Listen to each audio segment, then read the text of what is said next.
We are drafting tonight, ladies and gentlemen. Let's see if Kruger knows. Let's ask him. Kruger, do you know what we do usually on the show around midnight Eastern? Do you have any clue? Well, you mean the late night wrap-up, right? We usually do a rundown of the day's biggest fantasy football updates and news. No. Then remind our... No. What do we do on Underdog? Promo code Smitty. Link in description, link in the live chat pinned. What do we do with Underdog?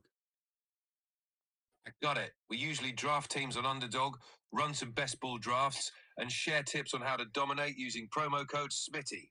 That's it, Kruger. Do it live. Tell the people to smash the like button and hit the intro.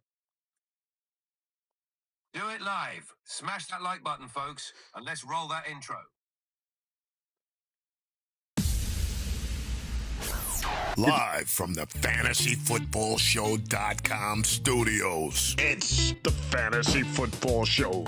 Live! Monday through Friday, 8 p.m. Eastern. Smitty is also live whenever news breaks. That link to draft is in the live chat pinned. It's also in the description of every video. Code Smitty gets it done as well. We'll be drafting here in a minute. But before we draft, I have a few pieces of news to go over. I want to talk about draft day trades, and then we'll obviously, during the actual Underdog best ball draft, we'll talk about the potential trade implications as we draft when the players come up.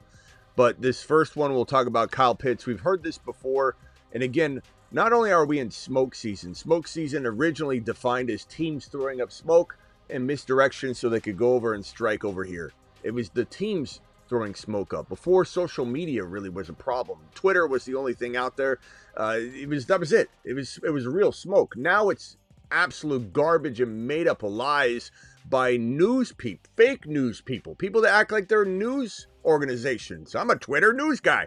I've got a lot of followers, and all of a sudden I'm the source, pal. Trust me, bro. We don't even hear source anymore. Per source, we don't even hear that. We now just hear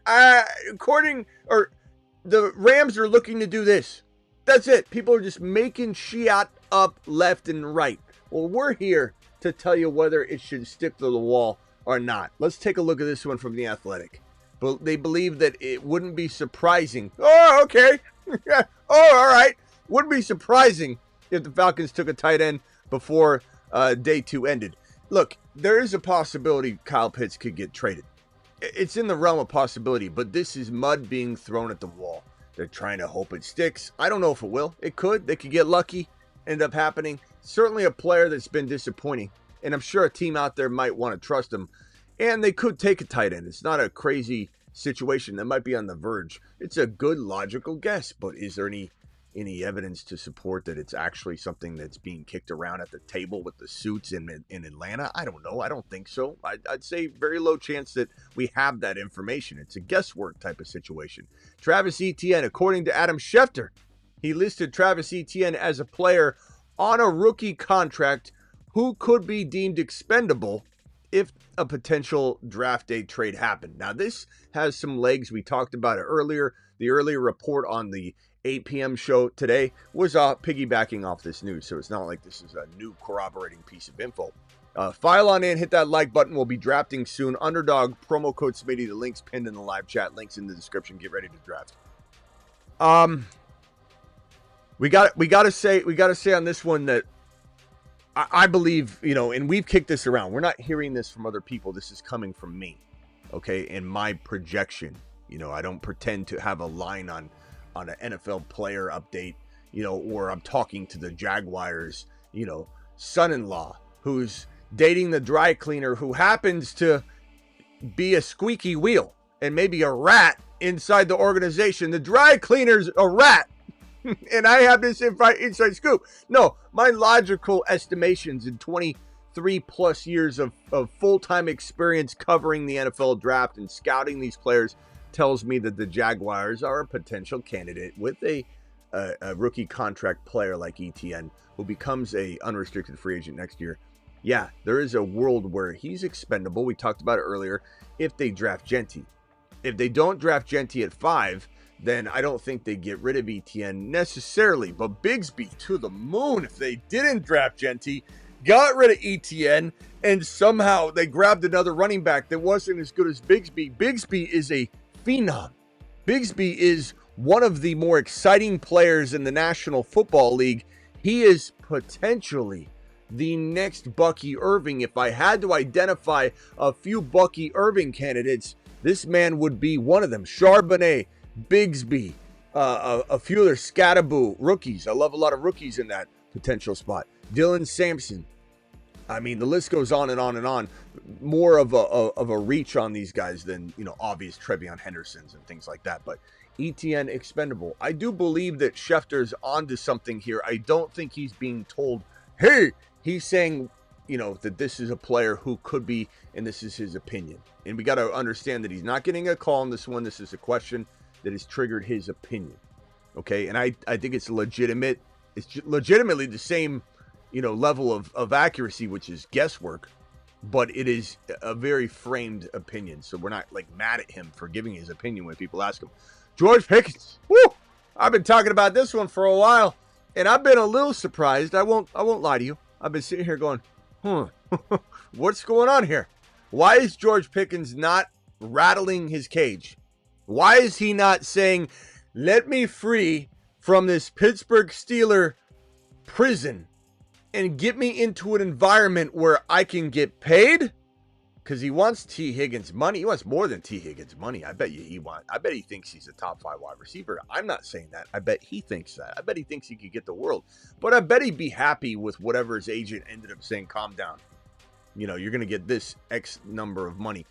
And I think T. Higgins money in a new environment is doable. T. Higgins money in Pittsburgh is not. DK Metcalf just got paid. They traded for DK Metcalf. They gave up draft capital and paid DK Metcalf.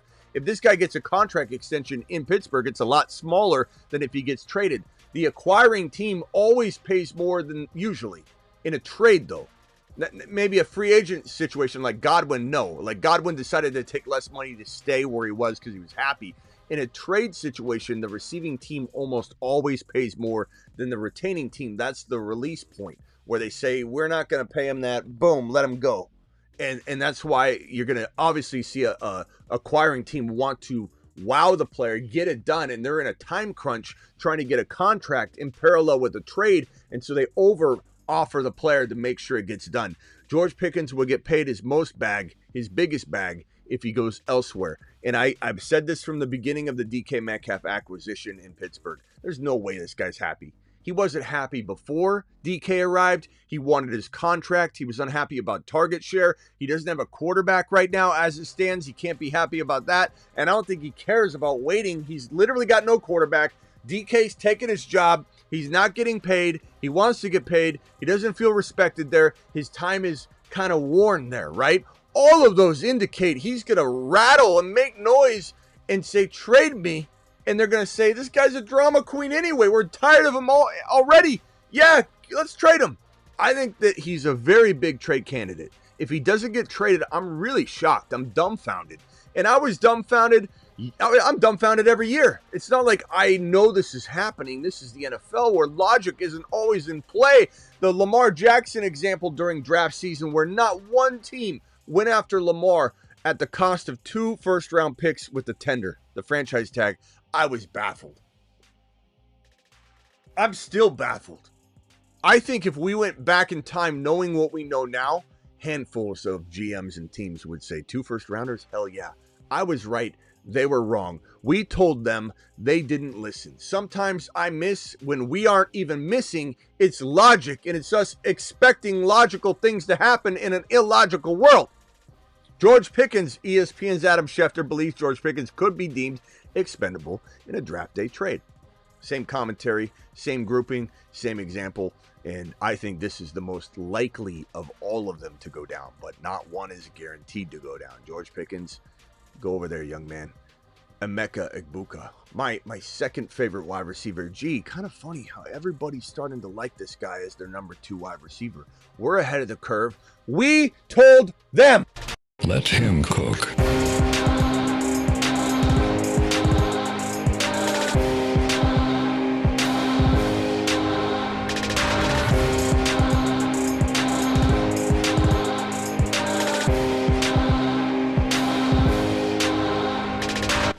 We told them. We told them. We told everyone. ESPN's Peter Schrager reports that Ohio State wide receiver Emeka Egbuka and also the linebacker Jalen Walker, who's a great player, are universally beloved by NFL coaches and general managers.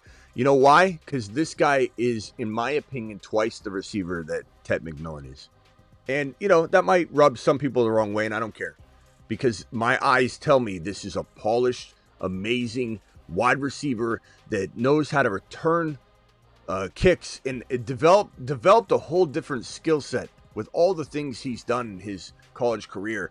His ability to invite contact, his ability to navigate spaces and find the pockets in defenses that give him the most wiggle room and potential to slip out. He loves to be that player that slips through contact. He doesn't get rattled by it. And that's something that I think is different than all these other wide receivers outside of Travis Hunter, who's my number one, far and away, best wide receiver prospect we've seen in a while, that does what he does, the way he does it. I think that BTJ and Neighbors were better prospects, but Travis Hunter is a unique prospect in so many other ways that those guys weren't. There's a potential that this guy is going to be electric at the National Football League level. The only downside is the fact they might not play him at wide receiver full time. Scared money don't make money. Again, let me rephrase that so everybody listening understands. Neighbors and BTJ were better overall prospects, but there are certain things that Hunter does that no one really does. Like, this guy is a space monster, a nose for the end zone, ability to go grab a ball in the most congested of environments. He is a machine. And because he won't be used full-time wide receiver, he will never probably be Neighbors or BTJ from a fantasy football output perspective. So understand what I'm saying and don't twist it up. But at a 60% capacity, he's going to go on the field and get the ball. He's not going to, we're going to use him 60%. Let's just run him on the field and run him off. Let's have him go on the field and go off. I've said this for months now. He's going to go on the field and they're going to go, he's in the game. Give him the ball. He's going to get the ball the same amount. He'll get the ball the same amount playing 60% than if he played 95%. Think about it logically. You're the OC. You're this team. You're going to send him on the field for nothing? No. You might decoy him on occasion for sure. But this guy's going to get the ball 4 to 6 receptions a game, 6 to 8 targets a game. He's going to be used properly, Hunter. Well, I know we're going on a tangent here off of Emeka Egbuka. I love Hunter. I'm just defending Hunter. This guy here, while I lift Hunter up, there's a point here. I want to say that this guy's super close to him.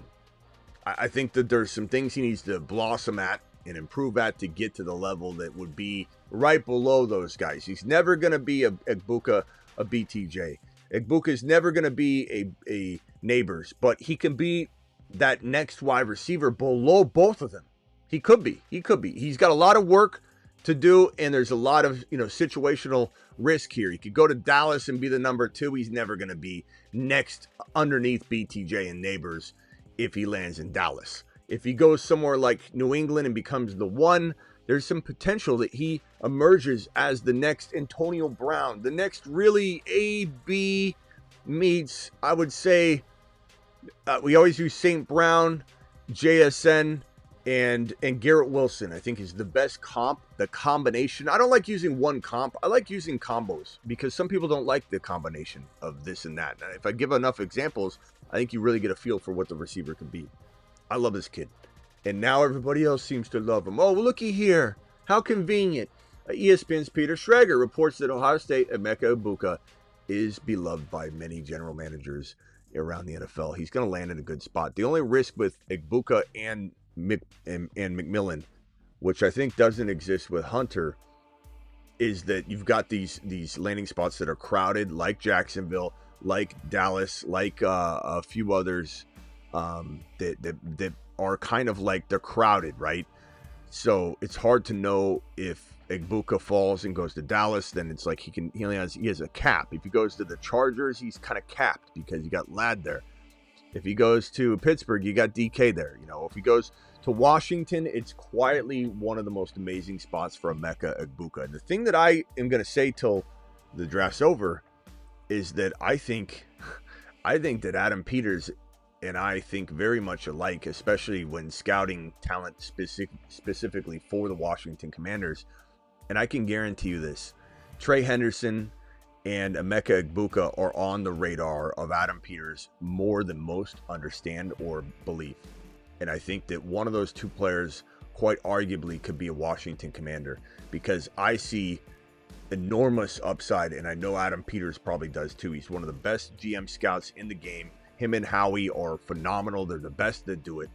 And this guy, Adam Peters, in a way, is almost more impressive because he's done it from day one. And the assessment of JD5, which was on point with the assessment that we had for JD5.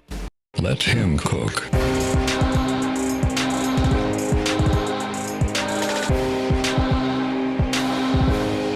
The intelligence, to have Kingsbury come in when people said, oh, he failed, he's not going to be good. He's an amazing OC. The fact that they kept him, they talked him into staying another year. The fact that everybody said this offensive line was going to crumble, and we said, watch what happens by just inserting JD5 into the offense. Offensive line concerns gone. Can you improve it still? Yes, and they did. But the offense improved immediately because no defense, you're never going to see the same defense ever again.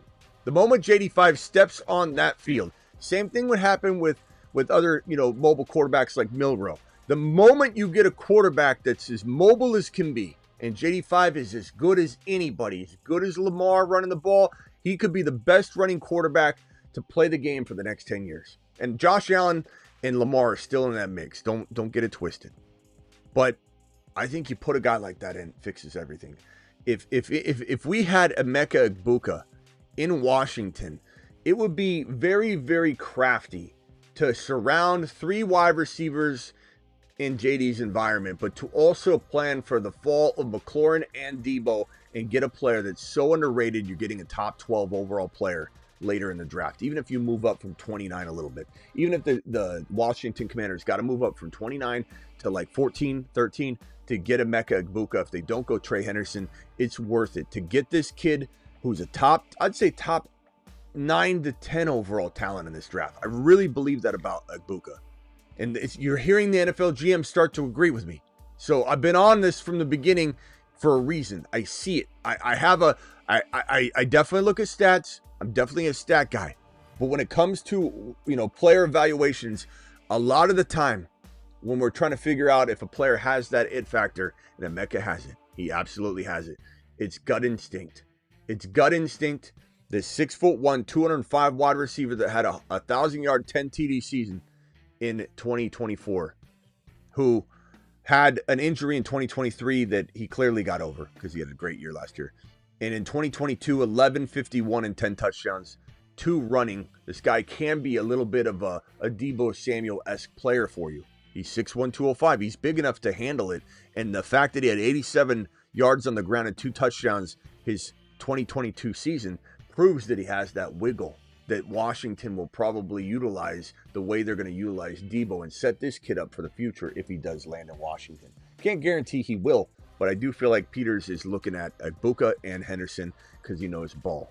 Shedeur Sanders, this coming from Sports Illustrated. We talked about this, earlier. I think this is a bunch of hogwash.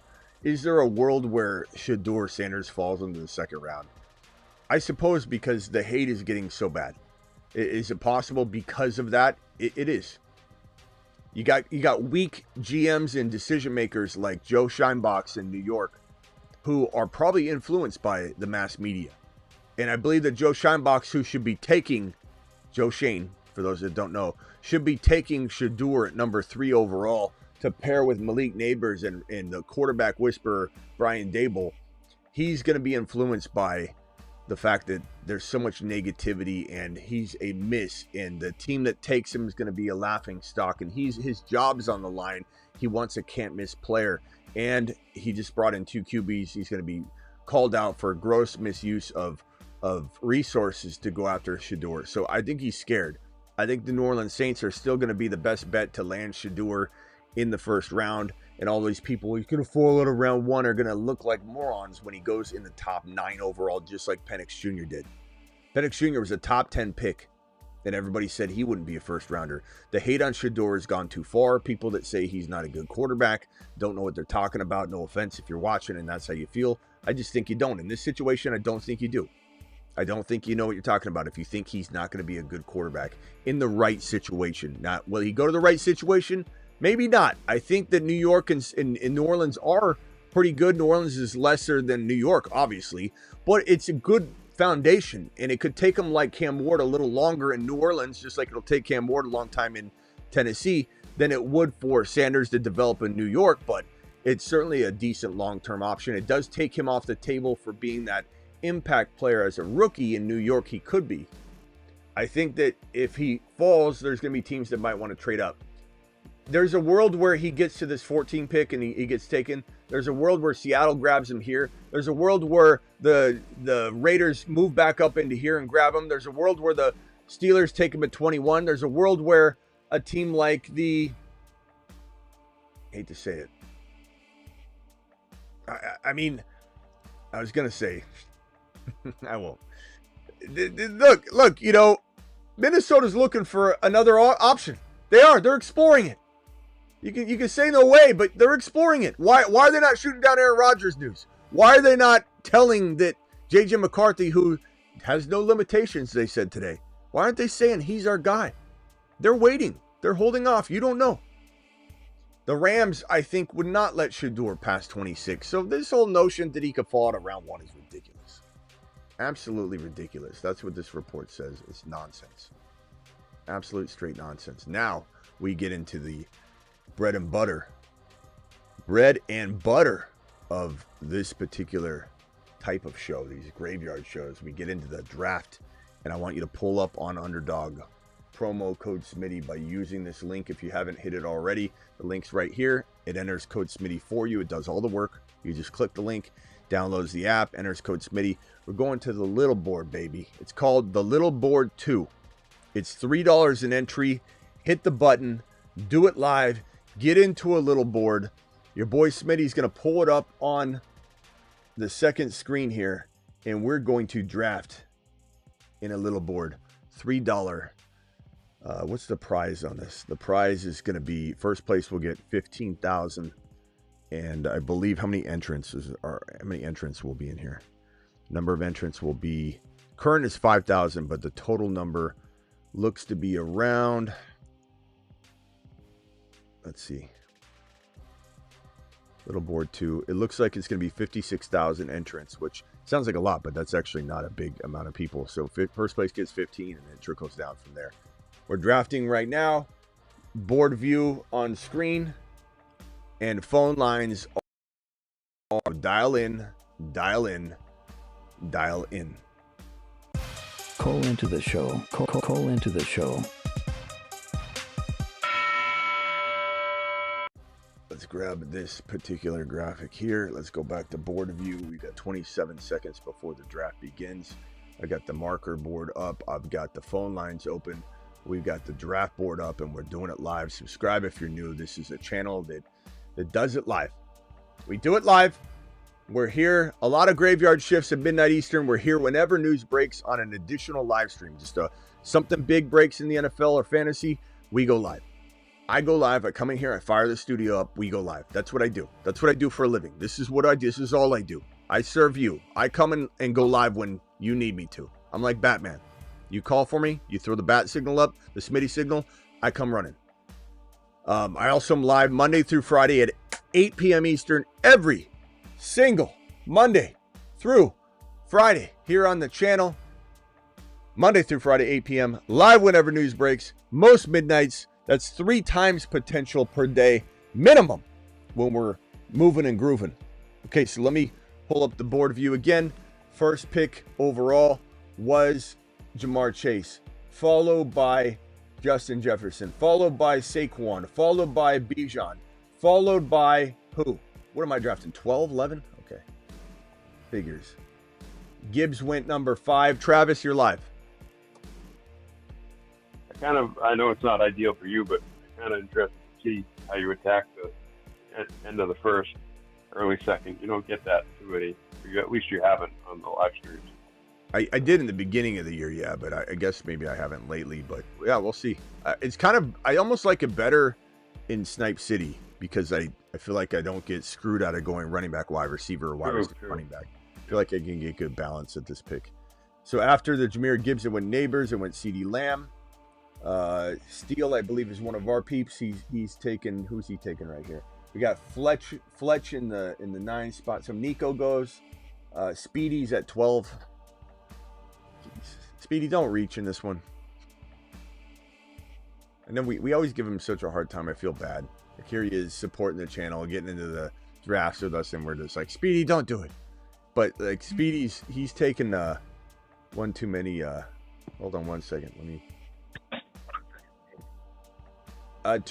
Travis, call back. I don't know what happens when Kyrie Boston calls. It like hangs up on other people. I don't know what in the hell's going on with your phone line, Kyrie Boston. But okay, go ahead, Kyrie. You're live. I'll wait for Travis to call back. All right, I was going to say, man, I'm excited about this draft coming up. I think Egbuka could, if he goes up high, some other players are going to drop in the draft to other teams. It's gonna be exciting to see how these players fall. Yeah, I got Genty at this 11 pick. I didn't want to leave him for Speedy because he would have definitely taken him.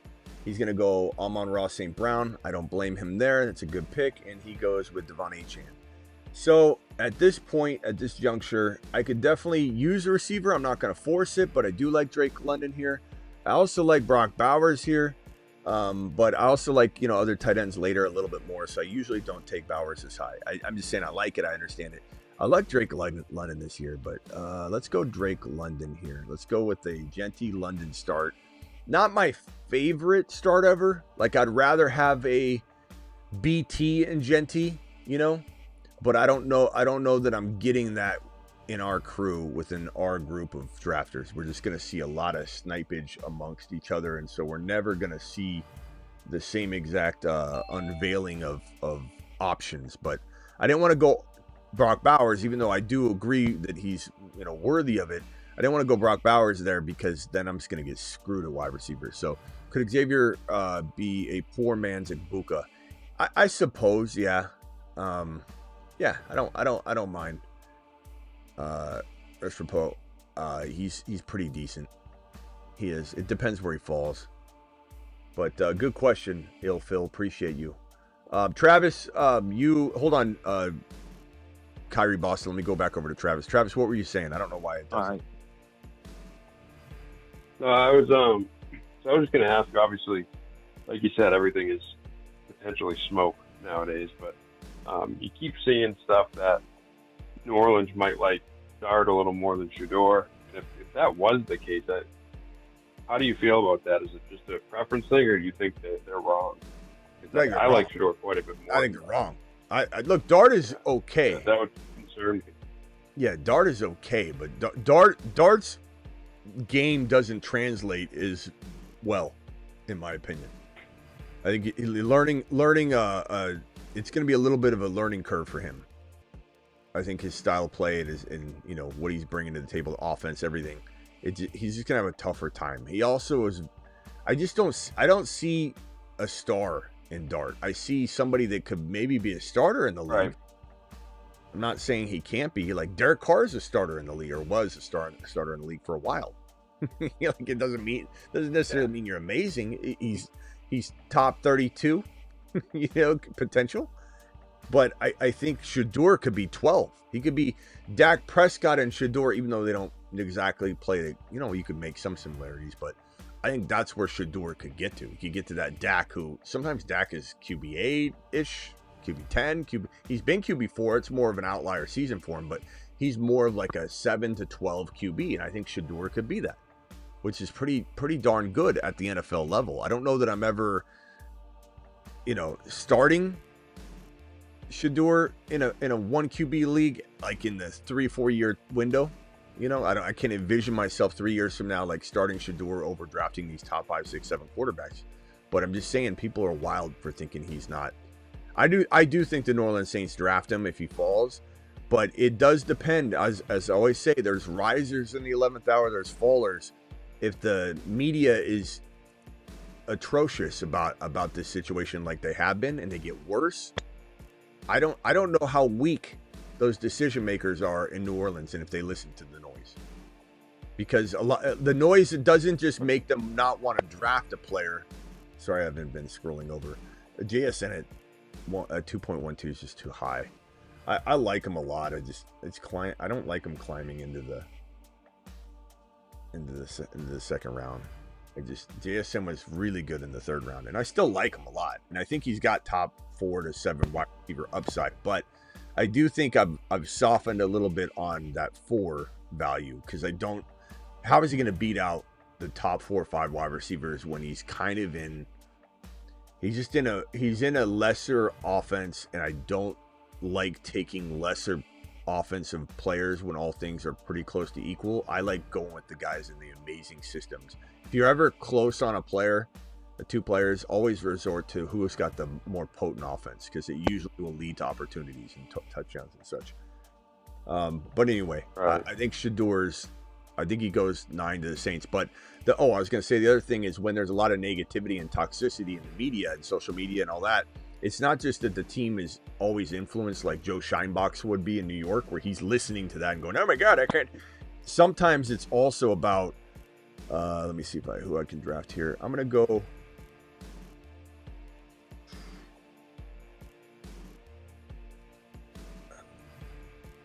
I like Josh Allen, and I'm going to go JD5 here, because I know. I was going to say I'm going to let JD5 or Josh Allen fall to me, because I didn't know Speedy would take one of them, and he took Josh. I know he's going to take one of them, but I just wanted to choose. I wanted JD5. Okay, now I'm on the clock here, and I could go. I might go Hampton here. I'll go Hampton. Okay, so my team so far is as follows. JD5, Ashton Genty, Omarion Hampton, and Drake London. Not my favorite team, but we're in Snipe City, and I like it. It's not bad. Oh, but what I was going to say is that teams like the Saints might be smarter than Joe Scheinbach's a little bit. And they're just going to say to themselves, well, if everybody's crapping on them, the value's dropping, let's wait. That's sometimes what happens, and that's unfortunate that they're going to use the fall to get him at a discount because they believe he will fall. So they say he's not worth grabbing here because there's a good chance he's going to fall. So we can trade up and get him back later. So anyway, all right, let me go over to Kyrie Boston real quick. Kyrie, finish what you were saying, and then I'm going to jump over to the next caller, who is Justin. Go ahead, Kyrie.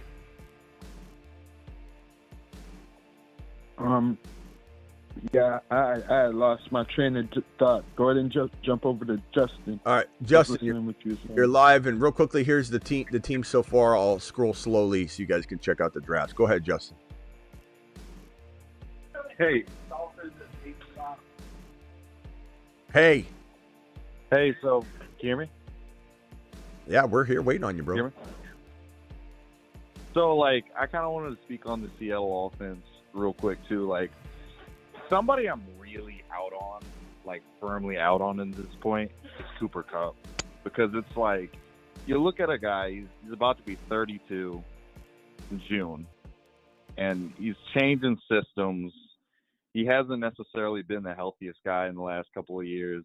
And then in turn, with the absence of DK Metcalf, I'm kind of out on the Seahawks offense. I want some of JSN and I want some of Charbonnet, but I don't know if I want anybody. Well, that's a lot of the offense, though. But you're like me. I do say that. I'll be honest. I do say that, and then I start tweaking it and go, well, I like Kenneth Walker and Charbonnet, and I like Jason. God damn it. But my hesitation from keeping JSN in the bold 4 to 6 wide receiver prediction is that, again, I'm looking at Sam Darnold, and the truth of the matter is I just don't trust him. So it's not that I don't think he can deliver enough to make JSN worth his weight if he's a 3.4, 3.5, 3.3 player. And I'm not scared to take him at 3.1 or, he got taken in the 2.12 pick here. And that's essentially the same as the 3.1 because you have both those picks. But I'm not scared to take him there, but I'm certainly not doing it a lot. So that goes to show that I don't love his ADP right now, unfortunately. But I just don't trust that offense enough. I think they'll run the ball well, and I think they'll throw to JSN, but I do think they will struggle to score and win, and that could limit their touchdown upside. JSN could have a great reception, yardage, and pretty good touchdown year, mediocre year, and Charbonnet and Walker, maybe they benefit the most because they just pound the rock, and then they both end up being pretty damn good. But there's a chance where there's limited touchdowns for everybody involved, and that should give you a little bit of pause.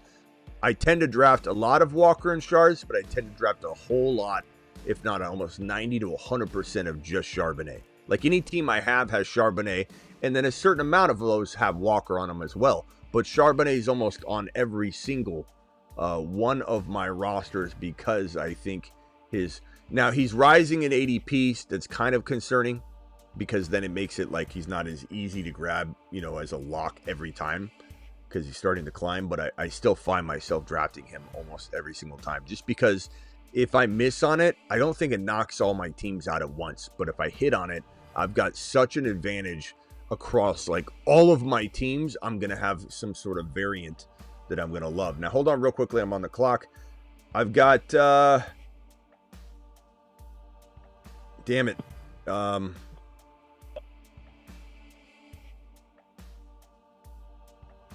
going to go Debo here because I don't want to be sniped on the stack here. So I got JD5 and Debo. I got Hampton. I got Drake London. I've got Genty. Feel pretty good about that. Monty just went. Here's the place where I'm looking at Kenneth Walker. I'm looking at Najee Harris. I'm looking at Chris Olave, who's pretty decent value in round 6, but I'm worried to death that he's going to be a waste of a pick. So Kenneth Walker, you got 10 seconds, everyone. Kenneth Walker, scream out your answer. Alvin Kamara or Najee? Walker. I like Walker out of that Walker. one. I do like Walker out of that. We're gonna go Walker. Walker. Walker. All right, so Walker. the team is as follows. Looking pretty good. JD5, Ashton Genty, Marion Hampton, Kenneth Walker, Drake London, Debo. Not bad. It's crafty. It's different. I would rather have Monty, but you took Debo already. I don't want. I like Monty. I don't love Monty. Monty is the second running back on his team. That's not a player I'm driving and jumping into. He's still steady, but I that's kind of like drafting Waddle. Yeah, that's what I always say. He's so consistent, man. Yeah, he's always getting consistently hurt too, though, bro. And he's getting older, so. True. But yeah, Best ball, True. I like this team. Consistency is okay in best ball, but you guys that can go off too. Yeah, and then just so everybody knows, right here, Walker. Again, concerned, sure, but of everybody there, I'm less concerned about the running backs than I am the wide receivers, like in the passing attack, because I don't trust Darnold, and JSN only has so much control. And when you look at what Walker did last year, missed tackles forced, he was number 1 in the league per attempt. Yards after contact per attempt, he was number 5.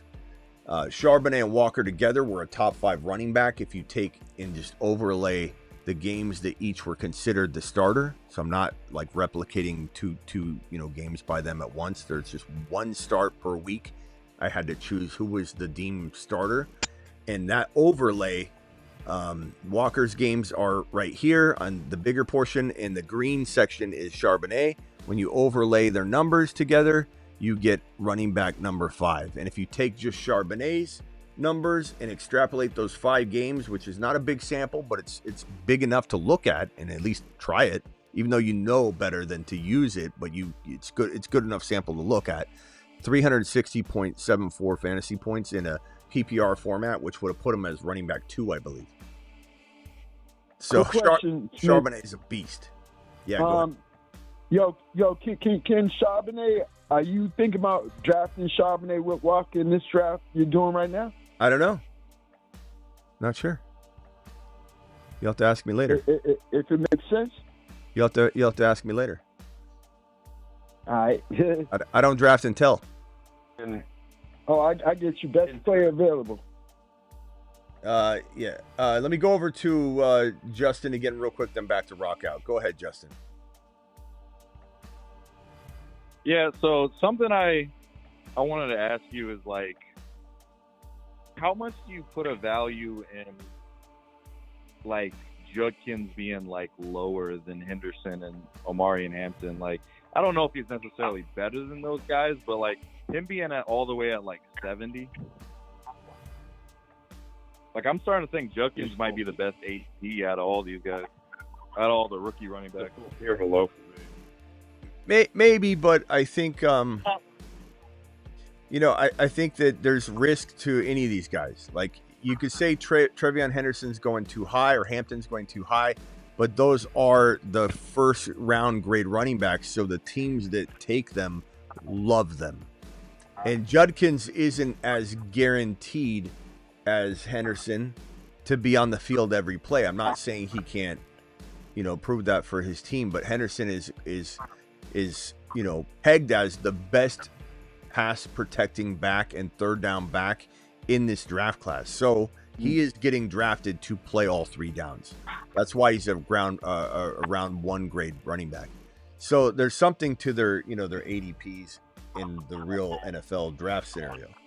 So yeah, Judkins is interesting, but the further you fall, bro, the more likely you land in a cloudy situation. Not that he can't, you know, fight his way out of it, but you know, like Kamara did, for example. But if he falls to, let's say, Denver later, or the Browns take Judkins to start, you know, this might be one of those things where it almost for sure will be at some level. Everybody mute if they could. I got some major reverb on one of your phones. Please, everybody mute. It's awful reverb.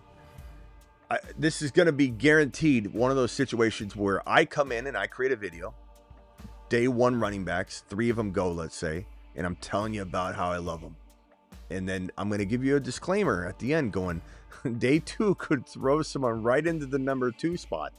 Like Judkins, maybe Henderson goes somewhere okay, and Judkins in day 2 goes to Cleveland to be the lone starter. Then all of a sudden, the day 2 video is going to have to update the day 1 video assessment and say, guess what?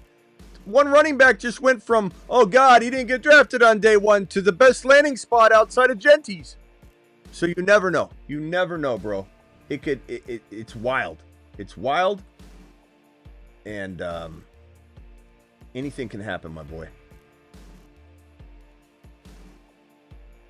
And of course, you know, drafting with all you mofos, this guy takes Charbonnet like 15 probably picks way too early, maybe more. Charbonnet at 78. Thanks, man. Snipage.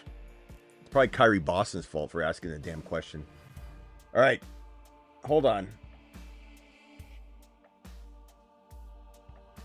I am almost on the clock. Here's that Aaron Jones territory, Cooper Kupp territory, Ramondre. Kind of an interesting place. I'm going to look at wide receivers. I think I'll probably, as much as I'm concerned about him too, I'm going to time out. I timed out. Tyrone Tracy. It could be worse, but that's not what I wanted. Son of a B. Son of a B. Now I need to force a wide receiver. Do I go Cooper Kupp, who we're just talking about that offense? Ayuk, no thank you. Diggs, I mean, at least he looks healthy. I wouldn't go with Cooper Kupp, man. I wouldn't go with Cooper Kupp. I don't know. I think know that. I just would say, like, I'll do this for Travis. 32-year-old wide receiver. Like, I'll do this for Travis, teams who has had injury issues. There you go, Diggs for Travis. I was timing out anyway. There we go. I like Diggs. I think Diggs still might have something. I'll be honest. He looks really fast right now. But the one thing I'll say is, you know, knowing the medical of it, he's not at it. I can't believe they're pushing him as hard as they are. He's at such a high risk of re-injuring that graft, because his graft can't have grabbed a hold of that new built ACL this quickly to the point where he's not risking tearing it out. Because what they do is they cut a hole in your patellar tendon. Let me find my knee model. It's not, I know people think, oh no, you know, medicine's coming a long way. There's a process involved. When you have an AC, to my knowledge, he had this kind of graft. They can take a cadaver, like a dead person's ACL, and put it in, and it's a shorter time period. That used to be. Then they started to have a lot of failure with it, so they went with the way that I had, which is where they cut a window out, just a little, like, you know, which looks like the length of an ACL, just like this little piece that they cut out a window of your healthy patellar tendon in the same knee. And then what they do is they take that piece and kind of like, in a way, like people that get like tongue rings, they poke a hole in your middle of your tongue, but then over time, if you take it out, it'll reconnect and grow back together. So essentially, that hole you cut in your patellar tendon, it'll grow together and heal and become one again. But you are damaging the patellar tendon too. So there's some rehab and some in that too.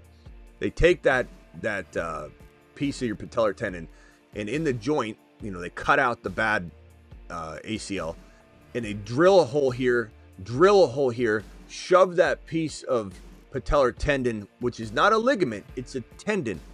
They shove it into those holes, and then they drill screws in there to keep it in place. And then the patellar tendon grows into the screw holes, because the screws have holes. It all tightens up, and then it dies. And then once it dies, it hardens and turns into a ligament. So the patellar tendon turns into a ligament, or the form of a ligament, after it takes so long for it the graft to grab hold and go through that whole process of dying and becoming a ligament. So at what is he at, 5 months, Travis? I think he's right at... I think so, yeah. I've closed on 6 now, maybe. Yeah, it's let's ask Kruger. Hey Kruger, how long does it take for the ACL graft to properly heal inside a new surgically repaired knee, so that you're not risking tearing the new graft out of the drilled holes inside the knee? Hey Smitty, generally it takes about 6 to 12 months for an ACL graft to fully integrate into the knee. The exact timeline depends on factors like surgical technique, rehab, and your body's age as well. Yeah, for sure. Age and overall health can definitely influence recovery time. Younger, healthier folks might heal a bit faster. Are you thinking about someone's recovery specifically? Stephon Diggs, my boy, over in New England. Oh, got it. For a player like Diggs, his recovery timeline would be crucial. If he's aiming for a return next season, he's probably working on a pretty rigorous rehab plan. Anything specific? No, I'm good. You're gonna keep asking me follow-up questions. I'm busy. So I know this stuff pretty well. I know ACLs and knees in medical. I've been doing this for 20. I'm telling you, he's at that point where he's pushing it for sure. I'm on the clock here. Let's go. Let's roll with I like Jalen McMillan, Tyler Warren. I don't think I have a tight end yet, right? So Tyler Warren, I guess. Yeah, why not? I need a tight end. But let's see who's left. Keon Coleman goes to Speedy, and Speedy grabs Tootin. Is that early for Tootin? Okay, we're gonna go Jalen McMillan here. I don't love my team, I'll be honest, and not to mention, you know, draft. This is the part of why I sometimes, and probably will a lot this year more than normal, draft without you guys. Like, get in a draft and then start the live stream or whatever.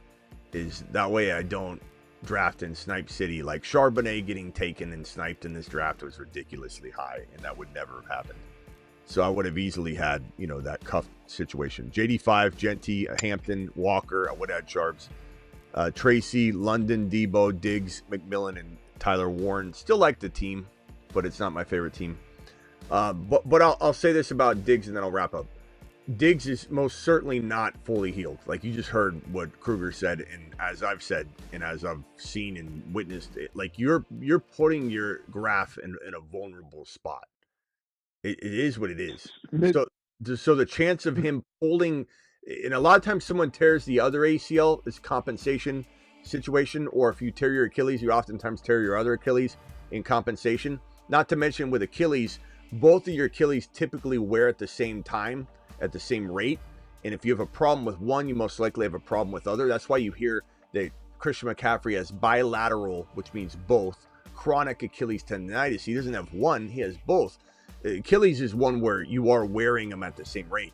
With an ACL, not so much the case. ACLs are freak, but you do put yourself in a vulnerable position on your other leg because you're leaning on it more. You're stepping less pressure on your bad knee. I will tell you that Diggs is not doing that. He's out there not favoring anything with reckless abandonment. And he looks great. I'll admit it. I'm admitting it right now. I'm watching Diggs running routes and doing foot drills, and I'm like, holy shit, this guy looks like he hasn't even suffered an ACL tear. But I promise you that he could get through it, but I promise you there's a little more risk of him tearing the exact ACL that he had surgery on, because the graft could be slipping out because it hasn't fully timed, it hasn't bonded, or it hasn't grown in fully into those screws, and everything is, or like into the hole and through the screws. There's basically in the screws, at least they did when I had surgery, there was holes in them, and then that, you know, you'd have everything kind of grow in and just kind of hold. I just fear it a little bit. It doesn't mean he can't like escape injury and then, you know, 7 months in, 8 months in, he's fine still, you know. So it's just something to watch, but it would not shock me if something happened to that knee. And he could, the ACL could slip out a little bit and he still not have major issues until later. Like, that's possible though. You know, like he tore his other ACL, like in a very weird way. If he tears, last thing I'll say, and then I'll go to Travis. If he tears his ACL, it might be a weird tear, like not one where it looks really gruesome and bad. It could be like one of those things, untouched, very, very, like you almost like he tore his ACL there because it slipped out a little and it's a lot weaker. But go ahead, Travis. No, I was just going to say, yeah, that the compensation injuries worry me. Because he's older. Yeah. Beyond. Yeah, just, you know, older and pushing it. You know, I hope that, you know, that's when we see him pushing it, that's just part of the rehab where, okay, we're testing how far I can go with it. And he's not just doing it with reckless abandon every single day, but we don't know. And that's part of the red flag or mystery on him, you know. I think most of the people in the chat seem to get it, because I've seen other people get, you know, a little ridiculous with predictions. But even if he comes back 100%, he's still got gas in the tank. He's not the same guy he was. You know, he's top, like someone said, a top 24 guy, top 20 guy. He's not a top 5 or 10. Just keep in mind, guys, that like we're pretty good on this channel at predicting injuries, and especially like, you know, with the case of Cam Akers, I said he was going to tear the other Achilles. I literally said he's going to tear the other Achilles. Why? Because he came back too early. He tore his Achilles and tried to play the same season he tore it, or he did play, and that was stupid. Smitty. And that's a reason that he tore it. What? Hey, Smitty. What, my boy? Don't you need like an extra quarterback for the bye week? Yes, I do. Haven't you ever seen me draft? I think they'll be safe with Diggs. So, like, from what I hear, they're not worried about him necessarily being ready week 1. But still, you know, all the factors are legit. I don't know if they're being safe though, because I mean they're letting him go crazy out there. I mean, timeline wise, Kyrie Boston, saying the right things. Kyrie Boston, stop calling out what I need on my team because you're getting me sniped. Oh, okay. Sorry about that, man. Like, don't you want Charbonnet? Charbonnet's on the board. Charbonnet's on the board. No, I just said a backup quarterback. I know, but now I can't. It's just, you know, don't worry about it. Just watch and enjoy. Okay. You probably got Charbonnet sniped from me. Yeah, I'm sorry about that. Right. I was thinking the same thing. So then you tried it again? Why don't you go quarterback? Look at the quarterback run. Here it goes. So I had to do it. But you were about to pick though, you know? I know that, but now I had to take him. But go ahead. Anyway. Oh. Backseat driver. Joe's calling you a backseat driver. All right. Who else has a question or a comment or whatever? I have a question real quick. Hey, so James Cook, I know you were kind of out on him around like the 33 ADP. how low does he dip before you start to look at him and say there's some value there? I think he's around like 40. I saw him go like 45, 46 in some of the drafts I've been in today. I'm out. Just wait for my video. My video probably drops tomorrow. I'm not saying I couldn't get back in later, but yeah, I'm going to go through it tomorrow, so just wait for it. But James Cook might be going on a certain list, and it's not a good one. So that video will drop tomorrow. But again, like anybody, there's a line in the naughty. There's a line in the sand, but we have this for a reason. And off he goes to the planet known as Uranus. We have nobody on the list yet except for these ridiculous comments, but I'll be putting players on. All right, hold on 1 second. Let me. So we'll be talking about that tomorrow. Just wait for it. The James Cook video will be dropping. One upper, I got a real short leash with you, man. Go ahead. One upper, you're live. What I do to you, Smitty? What did I do to you? Look, I'm sitting here right now watching you on 100-inch while I'm in one of the big board drafts, right? And I want to give you my first 3 picks and see what you think. Okay. You ready? Go ahead. I had the number 1 overall pick. So, easy pick took Jamar Chase, of course, right? Okay. Came back around. Second, third, Joe Burrow, Jaden Daniels. What's you think? One QB? I mean, obviously you're doing. I mean one of the one QB. Yeah, I don't know. I mean, look, I like bully QB. I do. I don't think I try it from the 1 pick though. I mean, you could make it work. You got such an advantage. Like, let me give you an example. Like, look at these teams. First of all, no offense to whoever's in the 1 spot, but you shitted the bed harder than I've seen in a while, Austin. This team 2 is the one that did what Austin should have done. Look at this team right here. JJ, Jonathan Taylor, Kyron Williams, Jalen Hurts, DK Metcalf. That is a phenomenal start. And I don't know who even got here. Egbuka, Patrick Mahomes. So look at him. Perfect example. He has a bully QB situation going. He has Jalen Hurts and Patrick Mahomes, yet he only spent a 4th and a 7th rounder on him. He's got Cam Scottaboo, Travis Kelce. It's a really good team. This is obviously a The Fantasy Football Show guy. This is Bang Bang. This is one of ours. That's an amazing bully quarterback. And for anybody who doesn't know in best ball, bully QB is where you take 2 QBs early, and you never do that in 1 QB non-best ball because you get the guessing game wrong every week. You would. You just think you get it right and you wouldn't. But in best ball, the system will start your best scoring quarterback for you each week automatically. And so bully QB essentially gives you the most quarterback points more, So if, let's say for just craps and giggles, Burrow's projected for 350 points.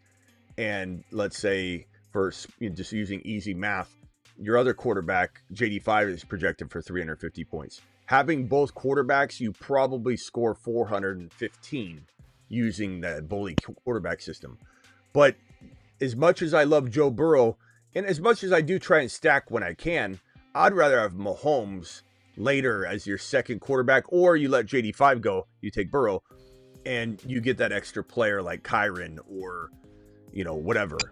I just think that the rest of your team's going to look pretty weak. Let me put your team up against this team in the 2 spot. Oh, hold on. I'm on the clock. Hold on. Let me make these 2 picks real quick.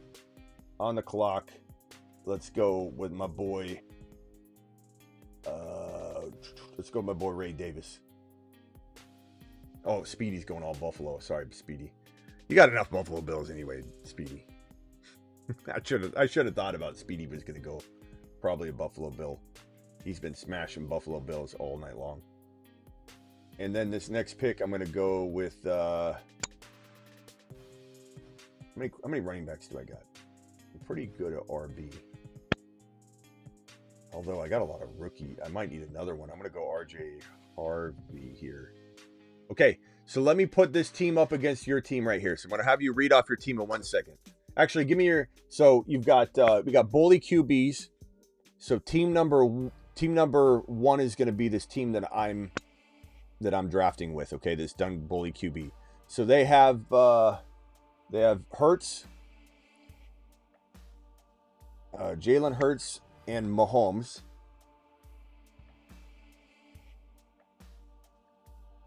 You've got JD5 and Burrow.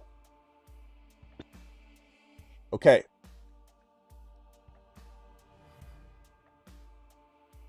This is one upper's team.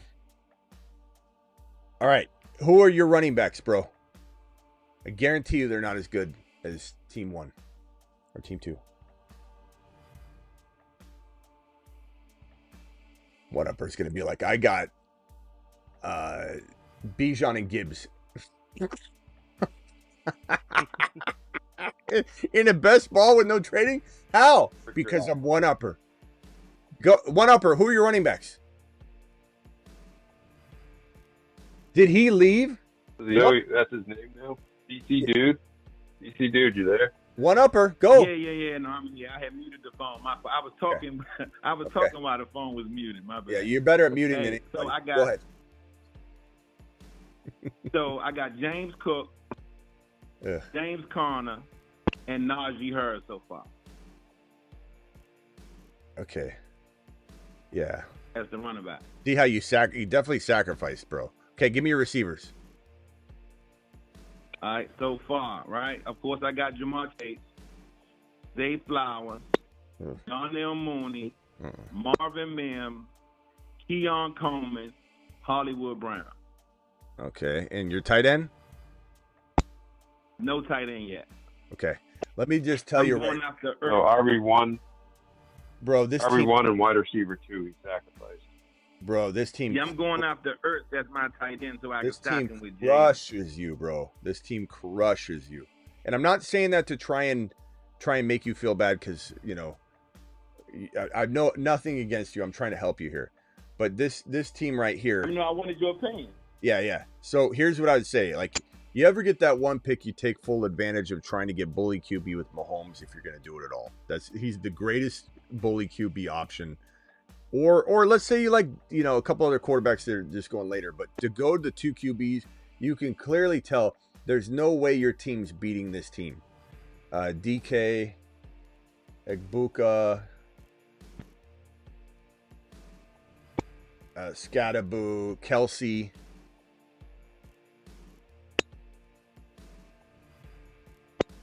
Dak Prescott, he even has another quarterback, Blake Corum.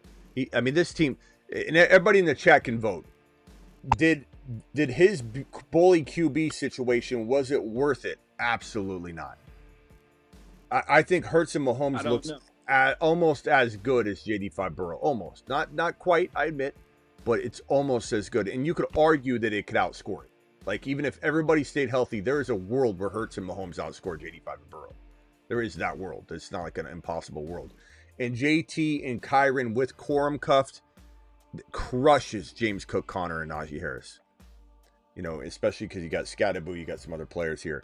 JJ, DK, Egbuka, crushes. Well, I shouldn't say it crushes Chase, Flowers, and Mooney, but I'd rather have it by a decent amount. And then you've got no tight end. He's got Kelsey. He's obviously going to draft somebody else. He could get Ertz as well, or whatever.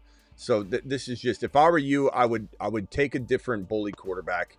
There are plenty of values in the draft.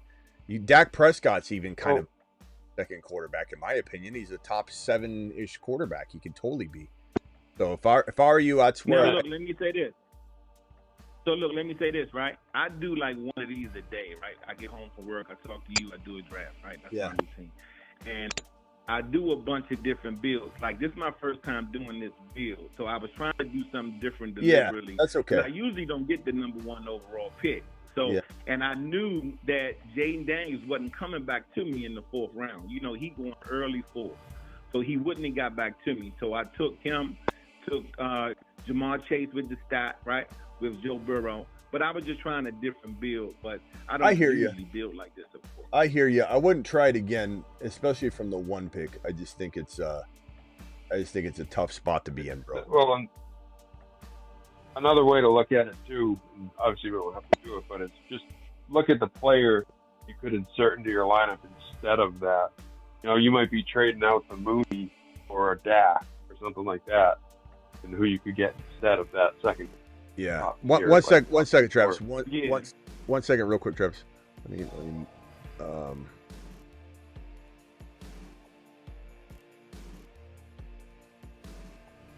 okay, I accidentally Dial back in, DJ. I'm sorry about that.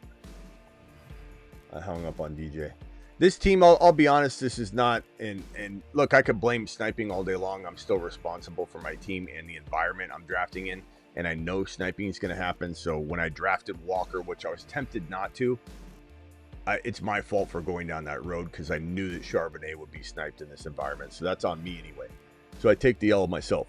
But Jaden Daniels, Penix Jr., Genty, Hampton, Walker, Tracy, Dylan Sampson, Smitty, you still there? yeah, I'm still here. Let me add everybody back. Hold on. All right, let me add everybody back. 1 second. Hang tight. I gotta add you all one by one. What you think about Goddard this year? Hold on 1 second, bro. Hold on 1 second.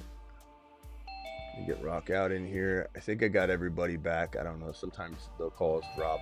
All right, I should have everybody here. Sorry about that. But anyways, my team real quick.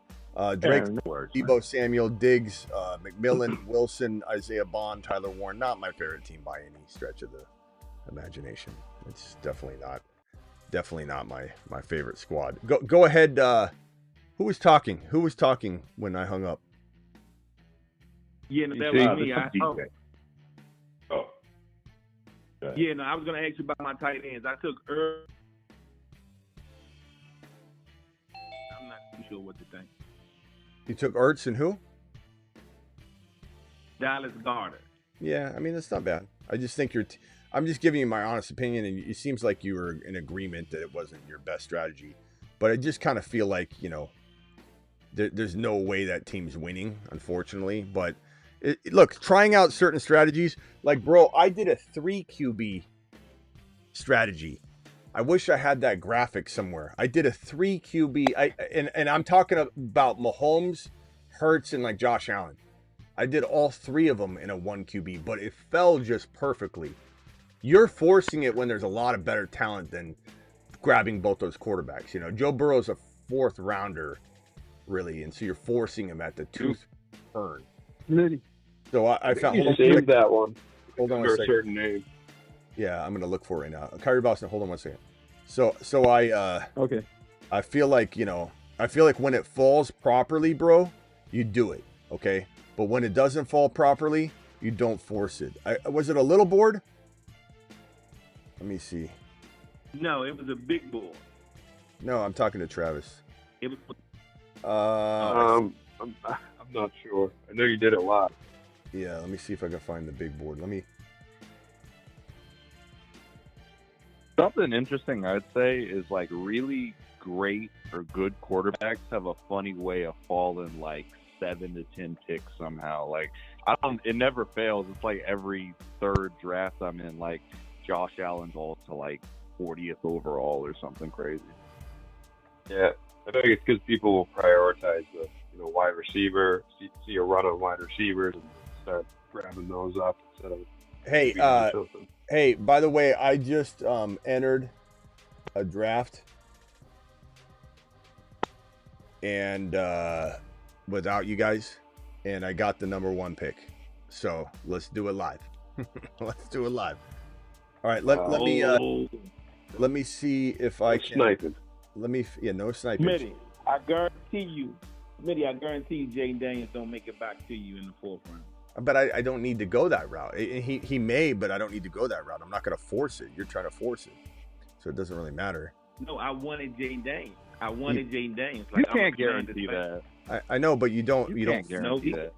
No, I can't. I bet you he don't. I bet you Jaden don't get back to him in the 4th. He might not. He probably won't. But no one's arguing that with you except for Justin. But you can't guarantee it. Justin's right. But there's a low probability. But at the end of the day, it doesn't matter. You don't force him at the 2-3 turn just because you won't get him back. Like draft JD5 in a bunch of other areas. You don't need to force it in that one specific draft. But hold on 1 second. Let me try and pull up this draft. I'm also on the clock here. On in this draft right here in the 1st round. Chase, Barkley, Bijan, Jefferson, Gibbs, Puka. Let me just see here. I don't think I'm drafting with any of the usual suspects. If you're in this draft, let me know. But hopefully Hopefully we don't have any snipage. All right. I don't know what I'm going to pick here. Okay. I'm trying to find that draft, Travis, and I can't seem to find it. There's a draft where I drafted all 3 of those quarterbacks that I just mentioned. It's probably the big board, I imagine. Hey, Smitty. What? I wanted to ask you a question about Dallas Goedert. Okay. Who you think he's gonna play for next season? I hear he's not. I hear the Eagles are about to let him go. I don't know. One upper, you just hung up. I guess he didn't want to stay for the remake of the 1.1. I was going to show him how to smash it. He's talking about the Eagles don't want to keep him. Yeah. Let's see. Do you think they'll trade him? Yeah, I don't know. Yeah. Do I think they'll trade him? Could be on the move. Yeah, they definitely not sure. They're talking about trading him, but it's not a guarantee. I'm trying to find this draft. I'm sorry. I'm hearing he's as good as gone though. No, I don't know about that. You're hearing people speculate. No one knows, but he's definitely on the trade block, so to speak. I got Jaden Daniels, Patrick Mahomes. Where's one? Why do one upper hang up? Doesn't he want to watch Glory? So I got JD5 at 42 overall. Again, it's not the same, but I got him at 42 overall, and I have Kyron, AJ Brown, Malik Neighbors in that particular draft. But let me see if I can find this damn. It wasn't the 4th. This damn team. What I tell you. Well, no, he went. No, it was the last pick in the 4th. He's saying. Oh, fine. All right, here he is. He's calling back. Hold on, let me merge him in. All right, where'd you go, one upper?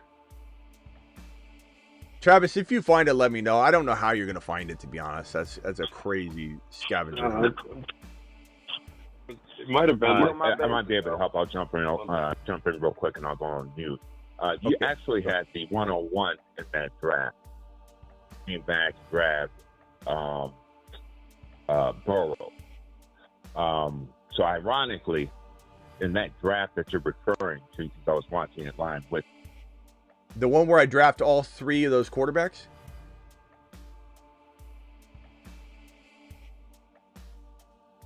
You're cutting out, bro. Maybe I did. Maybe I did take him at that. Maybe I did take him at that. But I don't know. I don't know that I did. I feel like it was not the 1 pick, but maybe it was. All right, hold on. I'm on the clock here in a second. Big board. I don't know where DJ went. Are you guys still there? He cut out, so. Yeah. I'm still here, Smitty. Can you hear me? Okay, yeah. All right, so I'm on the clock here. McBride, Garrett Wilson, Kyron Williams, Breece Hall. I'm going to maybe go. I would go Terry McLaurin, Jaden Daniels. No, one upper, no. Josh Jacobs. No. I'm going to go. Maybe Kyrie Irving. Kyron Williams. Hold on. I'm going to go. I went Kyron, McBride, and Jamar Chase. That's how you roll. Now, McBride's Terry McLaurin, Jaden Daniels. No. You're not taking Terry McLaurin at the 2.12. That's way too high. Why not? He's not coming back. No, but I mean, you got Debo there now. He's getting older. There's just a couple reasons you wouldn't take him at 2.12. I like him a lot. We predicted him to have a monster year, but McLaurin, he's down. Let's see here. No, look, what I'm saying, if you take Terry McLaurin, you take Jaden right behind him at 3-1. No, why would I force the stack like that? I'm not gonna force the stack like that. It's not how you do it. Hold on, let me. Offense in the league, Smitty. You what? We're about to have the number 1 offense in the league. Bro, you're a Washington Commander fan. Everybody sees through this. Like, you don't need to explain it. We understand why you're doing it, but it's not how you draft. And no one's drafting JD5 and McLaurin, both handfuls each early, like almost rounds early. I can't have that promoted on this channel. I'm sorry. You got But they not coming back to you though. Hey, stop. It doesn't matter. What makes you think that means? Sometimes they will. Okay. Listen, You don't force things Listen. because they're not coming back, bro. That's not how the world works. All right. no, Mc- what you listen in fantasy? What you McLaurin- trying to do? You're trying to predict, right? You're trying to predict. Oh, here, By please this time tell next please year, tell you me never what know. please tell me how to do fantasy. In fantasy, you do what? Like explain to me like I'm an idiot. Listen, Terry. If Terry have a 1,400-yard season, he gonna be a number 2 pick next year. If my In the second mom round. has 15 touchdowns with the Las Vegas Raiders later, that's a freaking fantasy championship, a one-upper. Do I take my mom in the But first listen. round? I mean, you're talking But no, listen, nonsense that's here. what You're you gotta talking do in nonsense. fantasy. You gotta project. You have to project No. in fantasy, Smitty. You have to project. Oh. Should I just close down the You're not live saying. stream? Hey, you're not saying anything new. You're not saying anything new, man. He's inventing fantasy You already football know right in that. front of our eyes. No, I know. I'm just trying to defend. I'm just trying to defend my stock. At I know, 2 but and 3. one upper. McLaurin's a mid-third rounder, and that's even too early for me. I like McLaurin. I love McLaurin. Yeah. I'm the biggest JD supporter you can find, but JD 5 at the 2-3 turn, you want to play that game, I'm fine with it. But you don't play it with McLaurin, and the stack doesn't, you don't force the stack. You draft stacks naturally. You don't force them. You don't just take all the stacks in a row, so you just force 2 guys up, 15, 20 total picks, so you're screwing yourself out of the top 3 rounds. You want to reach later, that's no problem. Yeah. Like reaching in the 15, 16, 17 round, reach as far as you want. You want to go 20, 30 picks, doesn't matter. You're in the 14, 15, 16 round territory, you get your guy. But JD5, McLaurin, and Jamar Chase is not winning Best Ball Mania, or whatever, No. because you have an advantageous spot that does hamper you with your 4th and 5th overall drafted players, because you're going to get the kind of the scraps at the end of this 4 or 5 turn, and you have to smash the hell out of those 3 picks. You have to crush it. You don't crush it, I mean, good Lord. Brian says one upper isn't even living up to his name. Right now, he's one downer. Come on, one upper. Live up to the name, pal. Hey, Smitty, I have a question. So being the first pick of the draft, you obviously got to get Jamar Chase. Yeah, you have But to. whenever it comes back to you, what do you think about like 2 RBs? I love it. What you did with Kyron, Brees- getting Kyron and Bucky. yeah. Bucky went at 22. I would have taken Bucky and Kyron without a hesitation. I tend to go Brees Hall and Kyron Oh my a lot. gosh, yeah. I tend to go Brees Hall and Kyron a lot, but because McBride was there and Bucky was gone, I just went with this. Let me see who's on the clock here. So Joe Burrow was there. I'm going to snag Joe Burrow here. Unlike one upper who took him in the 2-3 turn, I'm getting him at the 4-5 turn. And then you watching? You taking notes, one upper? I'm trying to show you how to work your magic here. I'm very No, tempted. listen, I knew. Look at that balance. I knew Joe McBride, Burrow was Chase, gonna be Kyron, back. Burrow. Hold on. I'll let you talk after this. Do I go DK or Trevion Henderson early? I think I'm going to go Trey. Trevion. Do it live. Let's do it live. Look at this balance, ladies and gentlemen. Jamar Chase, Trey McBride, Joe Burrow, and Trey Henderson. Yeah. You want to talk about projecting? That's exactly what you want to do right there. Woo. Projecting my balls off there. I mean, no, I like it. That's nice. Hold on. I'm sorry. Go ahead. One up. One up. You were saying what? What'd you say? I couldn't hear you. I couldn't hear what you I said. want to give you props, right? Because you're not biased, bro. I know you're a Cardinals fan and you're what? An Indianapolis fan, right? No, Buffalo. You're not biased at all, man. Buffalo, that's right. Yeah. And No, so that's why I I'm love not. you, bro, because you're not biased. Yeah. I mean, you gotta admit that this is about as balanced as you can get. Joe Burrow, Kyron, Trey Henderson, Jamar Chase, Trey McBride. But do you see where you may have went wrong? Like you could have gone Joe Burrow and Mahomes at 4 and 5, and done the bully QB with the Kyron, McBride, Jamar Chase. Or if you don't like McBride, let's just say you went Well, no, you don't want to go McLaurin. Let's just say you went. I don't know what wide receiver. This is why I didn't take a wide receiver though, because they were kind of dry. Garrett Wilson. Let's say you went Jamar Chase, Garrett Wilson, and Kyron. If you don't like McBride, and then you took Burrow and Mahomes, your team would have been so much better bully QBing that way, in my opinion. Smitty, listen, I was just trying a different build. I do one of these a day, easy. I probably got maybe about 20, 25 of them already. No, I was just trying a different build. No, I'm talking about your McLaurin. Like this, Smitty, if I can win with this build, I'm the greatest that ever lived. That's how I look at it. Okay. Well, we're not talking about that strategy anymore. This one right here that I think is not a good one. We're talking about your McLaurin and JD5 at the 2-3 turn strategy. You got to back that off. I think you're leaving. Doesn't score touchdowns. You're leaving too much. Like I told you, Terry nor McLaurin came back. You're gonna walk away with such a lesser team from that one spot. You're gonna have a team that you shouldn't have, and that's in a negative way. All right. That one pick is a gift. You got to take the gift and run with it. What if Terry? See, I'm looking at it like this, right? I think Jaden is probably going to be the number 1 or the number 2 quarterback in this league. Right? That's not new. Terry going to be a top 5 guy. I think Terry going to be a top 5 guy. So if that comes true, if Jaden is number 1 or number 2, and Terry is top 5 in receiving yards, right? If I grow a tail, that's worth those picks. If I grow a tail, I can enter some beauty pageants and make some extra cash. I'll be the greatest that ever lived. No, listen. If I grow a tail, like bro, you could say this about anything.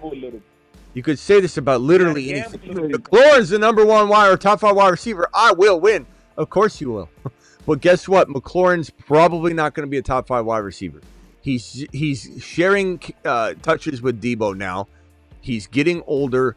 Injuries a little more likely every year he plays. I like him a lot, but I like him where we told you to draft him last year. JD5, no channel. No channel and no person on this planet Earth is higher on JD5 than I am. And I have videos to back, and every person in this chat will tell you there's not a single soul that they can find that was higher on JD5 or really is higher than on JD5 than I am even currently. But that doesn't mean you force him and McLaurin. You want to go McLaurin, you want to go JD5 at the 2-3 turn. You can argue it. I don't think it's crazy, but it's certainly out of place. But I always say you can reach one time very big and recover, and that would be okay. Because at the end of the day, like, would you take Josh Allen at the end of 2? Yeah. So if you're going to take JD5 at the beginning of 2, it is what it is. Or I'm sorry, if you're going to take Josh Allen at the beginning of 3. Why couldn't you take JD5 at the 2-3 turn? But again, look what I did. You took Burrow at the 2-3 turn. Bro, I just got Burrow at the last pick in round 4. Imagine if you didn't do that. Imagine if you took somebody else instead of Burrow and you took JD5 and then you got Burrow in round 4 like I did. But instead you jumped the gun on Burrow and JD5 and you got screwed on this draft. But again, back to the bigger point, you don't draft McLaurin and JD5 at the 2-3 turn. You just don't do it. I'm on the clock here. Let me follow up a bit. Can I just ask one question? What was the highest ranking as far as how McLaurin finished in the wide receivers? Hold on one second. Pickens, look at the board here. Pickens is like the highest ranked receiver. I don't hate it. I mean, we're talking about the 7th round. I'm gonna time out. I gotta go Pickens now. Hold on, damn it! It's not my favorite pick. I really don't love it, but it still gives me some solid balance. Okay, Burrow's Mahomes is not there, so I can't bully QB this. We got Jaden Reed, Ricky Pearsall. Who's there at tight end? Hawkinson. This is tough. This is rough. Oh my God. I don't know who I'm going to take here. I'm going to time out. Oh! I think you take a chance on Ricky Pearsall, man. Do it one time because there's no receivers in the San Francisco Niners right now. I timed out on Ridley. No. Oh yeah, Smitty. Ritter. I feel like DC guy had missed like a couple of rounds, man. Like his second and third rounder. Listen, I do more of these drafts than Smitty. No, that's just how your team looks because you took a Hold on.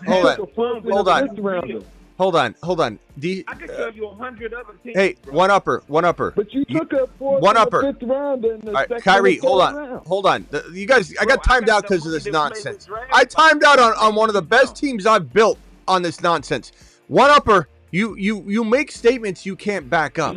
Don't say you draft more teams than me. You're embarrassing yourself. I literally have a channel where I do this all off season long. Don't embarrass yourself. Live. Don't embarrass yourself. Well, maybe not more than you, Smitty. I was trying to make a point. Okay. And I think I made my What point is that when you say I draft more than Smitty, and then you didn't and you don't? So what point is it you're making? I don't understand.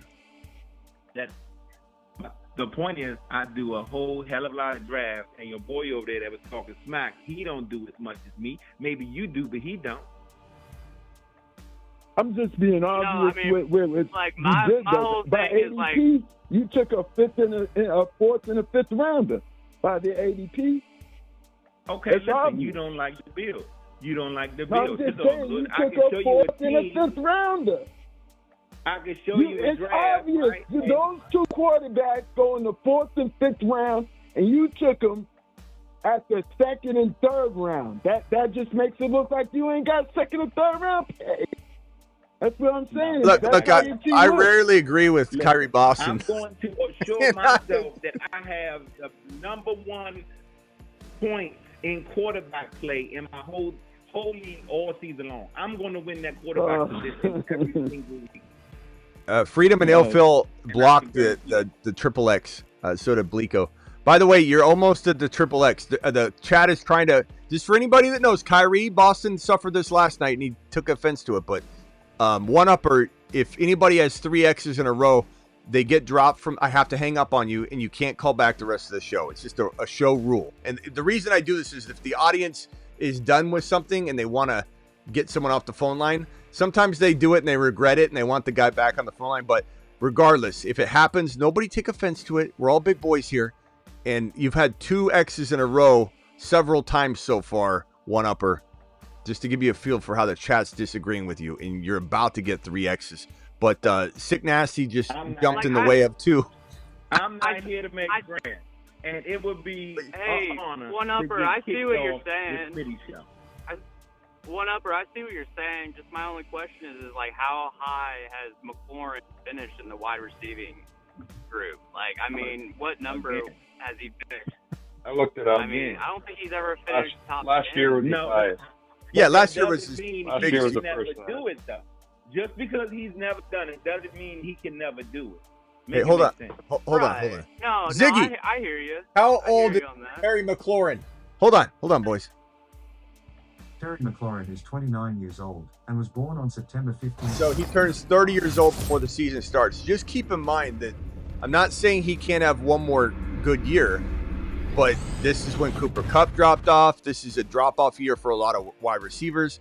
I'm not saying he can't be like Mike Evans in a way, but he's taken a beating too. He's been getting hospital balls his whole career.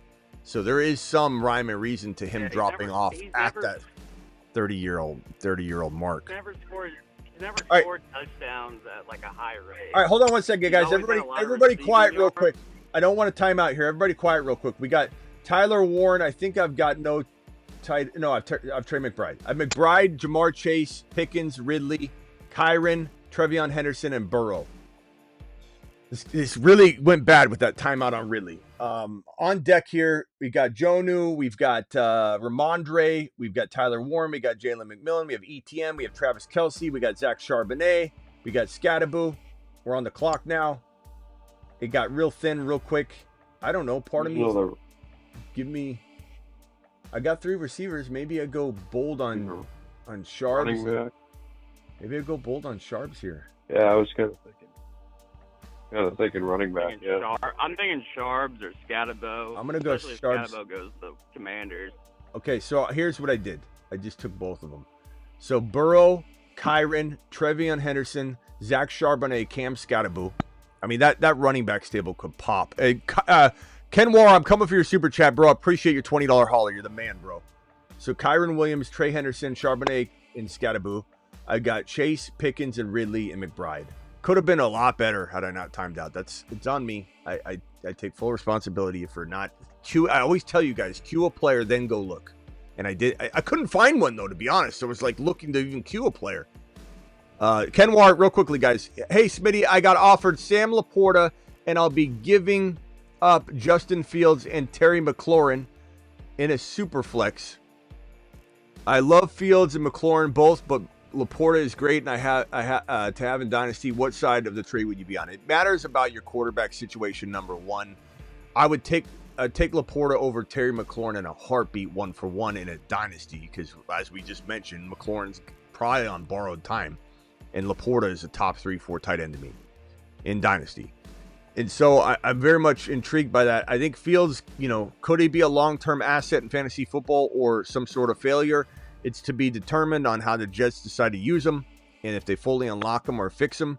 But I say if you're really comfortable at QB, and I'm not talking about like Caleb and, even Dak and Caleb as your two quarterbacks or something. If you're super comfortable at tight end or at quarterback, I would be okay with this.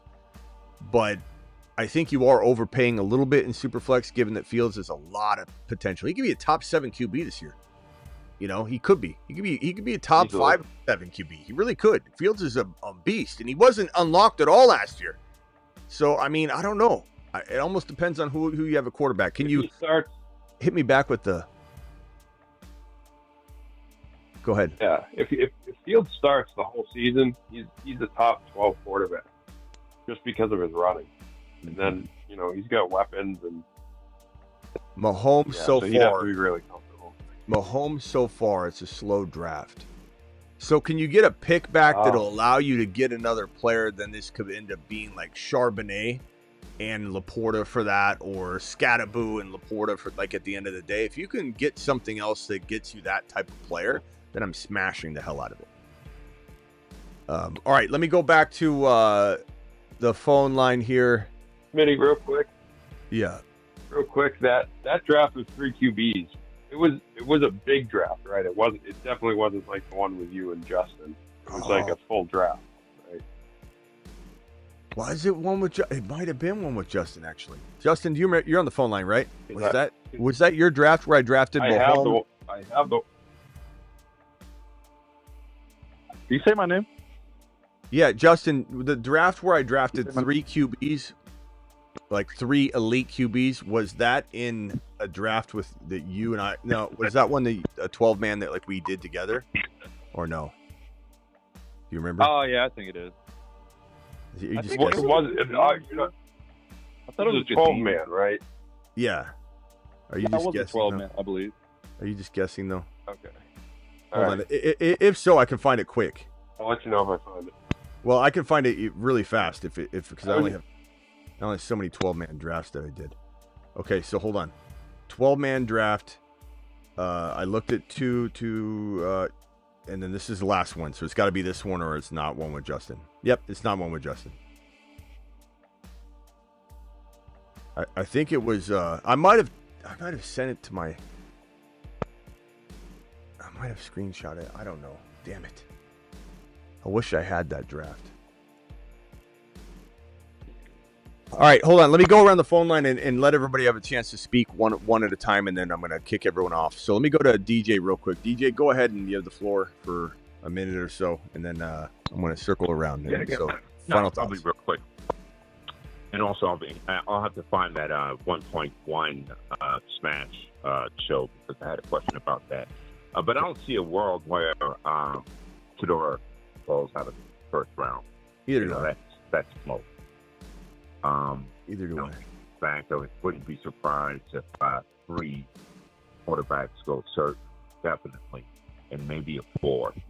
And that is, in my opinion, the sliding of the positions in your draft positions, kind of allows for that. That kind of started with Rosen, you drafted 7. So but for that reason, no world where Shedeur doesn't go in the first round. And wouldn't be surprised if Cleveland somehow, if he is falling to that point, Cleveland jumps down. You're cutting in and out, my boy. My man. I get you. We're losing you, I think. But yeah, I think that Shedeur is not going around 2. I think that's a ridiculous take that people are floating out there. Appreciate you. Appreciate it. Good take. All right, DJ, we'll see you tomorrow. Call in tomorrow, bro. 812 caller, what's your name again and where are you calling from? 812? Hello? Hello? 812, you might be muted. Do you mean 816? 816? Nope. 812. All right, well, they're gone. All right. Let me go over to, let's see. Rock Out hasn't spoken at all. Rock Out, you're live. Hello? Yeah, can I give you my bad team? Sure, go ahead. Kenwar, thank you again. All right, quarterback Jalen Hurts, Dak Prescott, Milroe, Milton, running back Kyron Williams, and then Henderson, Najee Harris, Tuden, Sampson, Gordon, wide receiver Lamb, A.J. Brown, Pickens, Jalen Miller. Nice job. I like the squad. That's pretty good. Then tight end Tyler Warren, Zach Ertz, and Mason Taylor. Nice. I honestly like that damn auto pick really screwed this team up for me. I'm definitely not feeling the same way about it. But Jamar Chase, Trey McBride, Kyron, Joe Burrow, Trey Henderson, couldn't be happier with the start. George Pickens, I don't even mind here. The Ridley pick. I like Charbonnet, Scat, Dak, Tank. It's still pretty good. I'm going thin at wide receiver because I just like a lot of the wide receivers later better than the ones on the clock now. So I just went ahead and filled up that room. So my team feels pretty damn good. But it's just not what I wanted. I think Kyron's going to be a monster this season. Yeah, he's definitely going to be a monster. Let me just see where he's going because I need to cuff him at some point.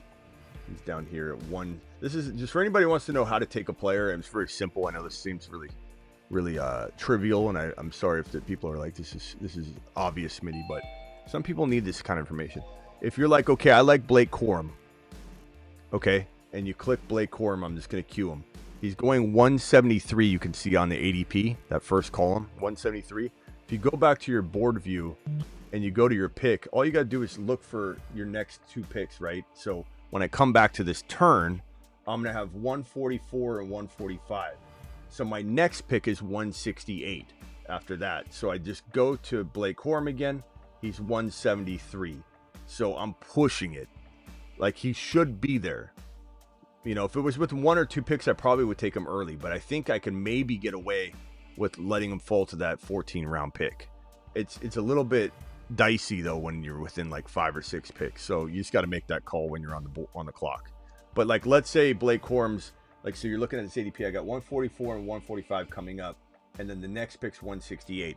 Let's say Blake Corum at a 180 ADP. Well, then you know you can wait. You know, so that's where you take advantage of that. But when you get to 12, 13, sometimes I am more about get my guy. Real quickly, let me go back to Rock Out 1 second. Dynasty Superflex. Thank you, Vidal. Vidal, you still here? I'm so sorry about making you wait on this question. Damn it. I'm sorry. It slipped past me. And then Bella, check yourself. Are you still here? I got your 2 right here.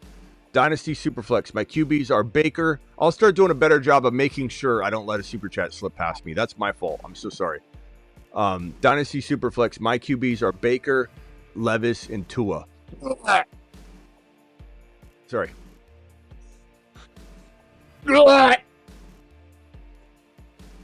Baker, Levis, Tua. Which rookie would you draft at the 1.12 or 2.4 in a rookie draft? Milroe or Dart? I'd take Milroe because of the rushing upside immediately, bro. No matter what, he's scoring you points, and I just like him better. I think he has a shot at really being something special. So I'm going to take I definitely am not as huge on Dart. Landing spot will certainly change that, though. You know what I mean? Like, if Milroe's not going to play at all, And Dart's starting, it's a whole different thing. Drake May, Garrett Wilson for Josh Allen and his Superflex. I take Josh Allen and run. And I'm not saying that because I don't love, the hell out of Garrett Wilson, but you're talking about a third rounder and redraft. Imagine what he is in a dynasty. He's a fourth rounder, essentially, right? So that's an easy call. I sent you a super chat. Thank you, Belichick yourself, for the super chat there. All right, so Blake Corum is a guy I have to contemplate here if I don't like what I see. 10 seconds left. I'm scrolling through here. I'm going to cue Kyle Pitts. I think, you know what? I'm going to time out, so I'm going to take Kyle Pitts here. I've got guys like Coker. You scroll really far down. Tillman at 166 I like, but he could be gone by my next pick, Blake Corum. So I got to ask myself, do I need Tillman? I don't need him. Do I need any of these guys here? I don't. Harvey I like a lot, though, actually. But I'm going to say, give me Blake Corum just to be safe. This is where I look at it and I say the risk isn't worth, doing anything crazy. So my team here again, let me put it up. Joe Burrow, Dak Prescott, Kyron, Trey Henderson, Zach Charbonnet, Cam Scatterbo, Tank Bigsby, Blake Corum. Kind of a risky running back stable, to be honest, because I've got Kyron, and then I have really no guarantee yet, but Trey should be. And then Scat could be, and then all of a sudden my running stable looks amazing if things play out well. But I'm taking the risk on that. Jamar Chase, Pickens, Ridley, Trey McBride, Kyle Pitts. I'm really risking the biscuit on the wide receiver 4 and 5 and 6, but usually when I do this, people freak out, and they're like, Smitty, you got no wide receivers. But by the time I get down here and I start grabbing Kyle Williams and I grab, a guy like, where is he?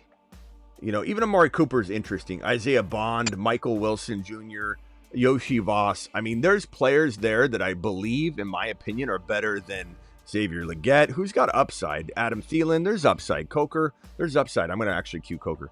But Harvey I like, even though I'm done with running backs probably. Wicks is okay, but you can't tell me, and Tillman, but you can't tell me those guys can't be as good as those guys. So I'm just going to bank on the rookies and grab a lot of rookie receivers. Thank you, Belichick yourself. Hold on one second, Kyrie Boston. Belichick yourself, appreciate you. Are you still here, pal? Is Belichick yourself still here, Travis? I responded to him, and I'm not sure if he saw it. I'll keep an eye out for him. Okay, Bella, let me know if you're here, bro. I'm sorry about that. Following up on my last super chat, my team is in the chat. Trade offer that I received was Laporta and 9.8 in giving up Fields and McLaurin. Please suggest. So 9.8. I think you're getting one of those players probably that I'm talking about, like a Scatterbo, Tootin, like somebody like that. And if there's no rookies in this draft, I got to think you can still get a Bigsby or somebody that is going to make this an even trade for me. So I'm going to go ahead and say smash it. Yeah. I like Laporta in a dynasty, man. McLaurin, there's not a lot of long-term value. Fields, I like a lot. I don't know. I guess, Travis, in a super flex, are you taking Fields and McLaurin, or are you taking Laporta? I don't know. Fields is pretty good. No rookies, just vets. I'd probably take Fields and McLaurin. Kenwar, you don't necessarily have to super chat this. You're always welcome to, but I'll look for in the live chat for you. Can you tell me what quarterback you think you're going to be able to get here soon? Because that will help me make this decision. If you're going to be screwed at QB2, like you can't get a Penix Jr., you can't get a Fields-like player. I imagine Penix is gone, but Dak falls. They have Mahomes too. Dak falls for some reason, but I don't know about a super flex that he'd still be available. I don't. What's his team? He said his team's in the chat. Kenwar super flex. So he's got Mahomes, Fields, Tyron, Chase Brown, McCaffrey, Nico, Lad McConkey, McLaurin. Draft is still going in round 8 now. 8.12 coming up. That's tough. What quarterback? Yeah, let me know what quarterback you think you'll get. Belichick yourself still in the building. Yeah. Good. Very glad you saw my comment, bro. Thank you for the super chat, Bella. We got to have you call in more, too. You used to call in all the time. Let's see who we can get a QB. Yep, that's a decide back. Yeah, I definitely didn't get the exact team I wanted here. I'm a little disappointed in myself timing out. But I still think the beginning of this was phenomenal. And it's still a good team. But, I mean, Chase, Pickens, Ridley. I'm not loving the receiving depth, but McBride, Kyle Pitts, the running back Staples, Crafty, quarterback room's good. Not my favorite team. Not my favorite team. One upper. Final thoughts. Yo, Smitty, two guys to keep your radar on late in Dynasty is Ty Felton and Savion Williams, right? Savion. Yeah, we talk about Savion all the time. Savion's quietly in my top 12 overall rookies. Yeah, Savion's a monster. And Ty Felton too. Like, we had 3 meetings with him. My Commanders had 3 meetings with Ty Felton.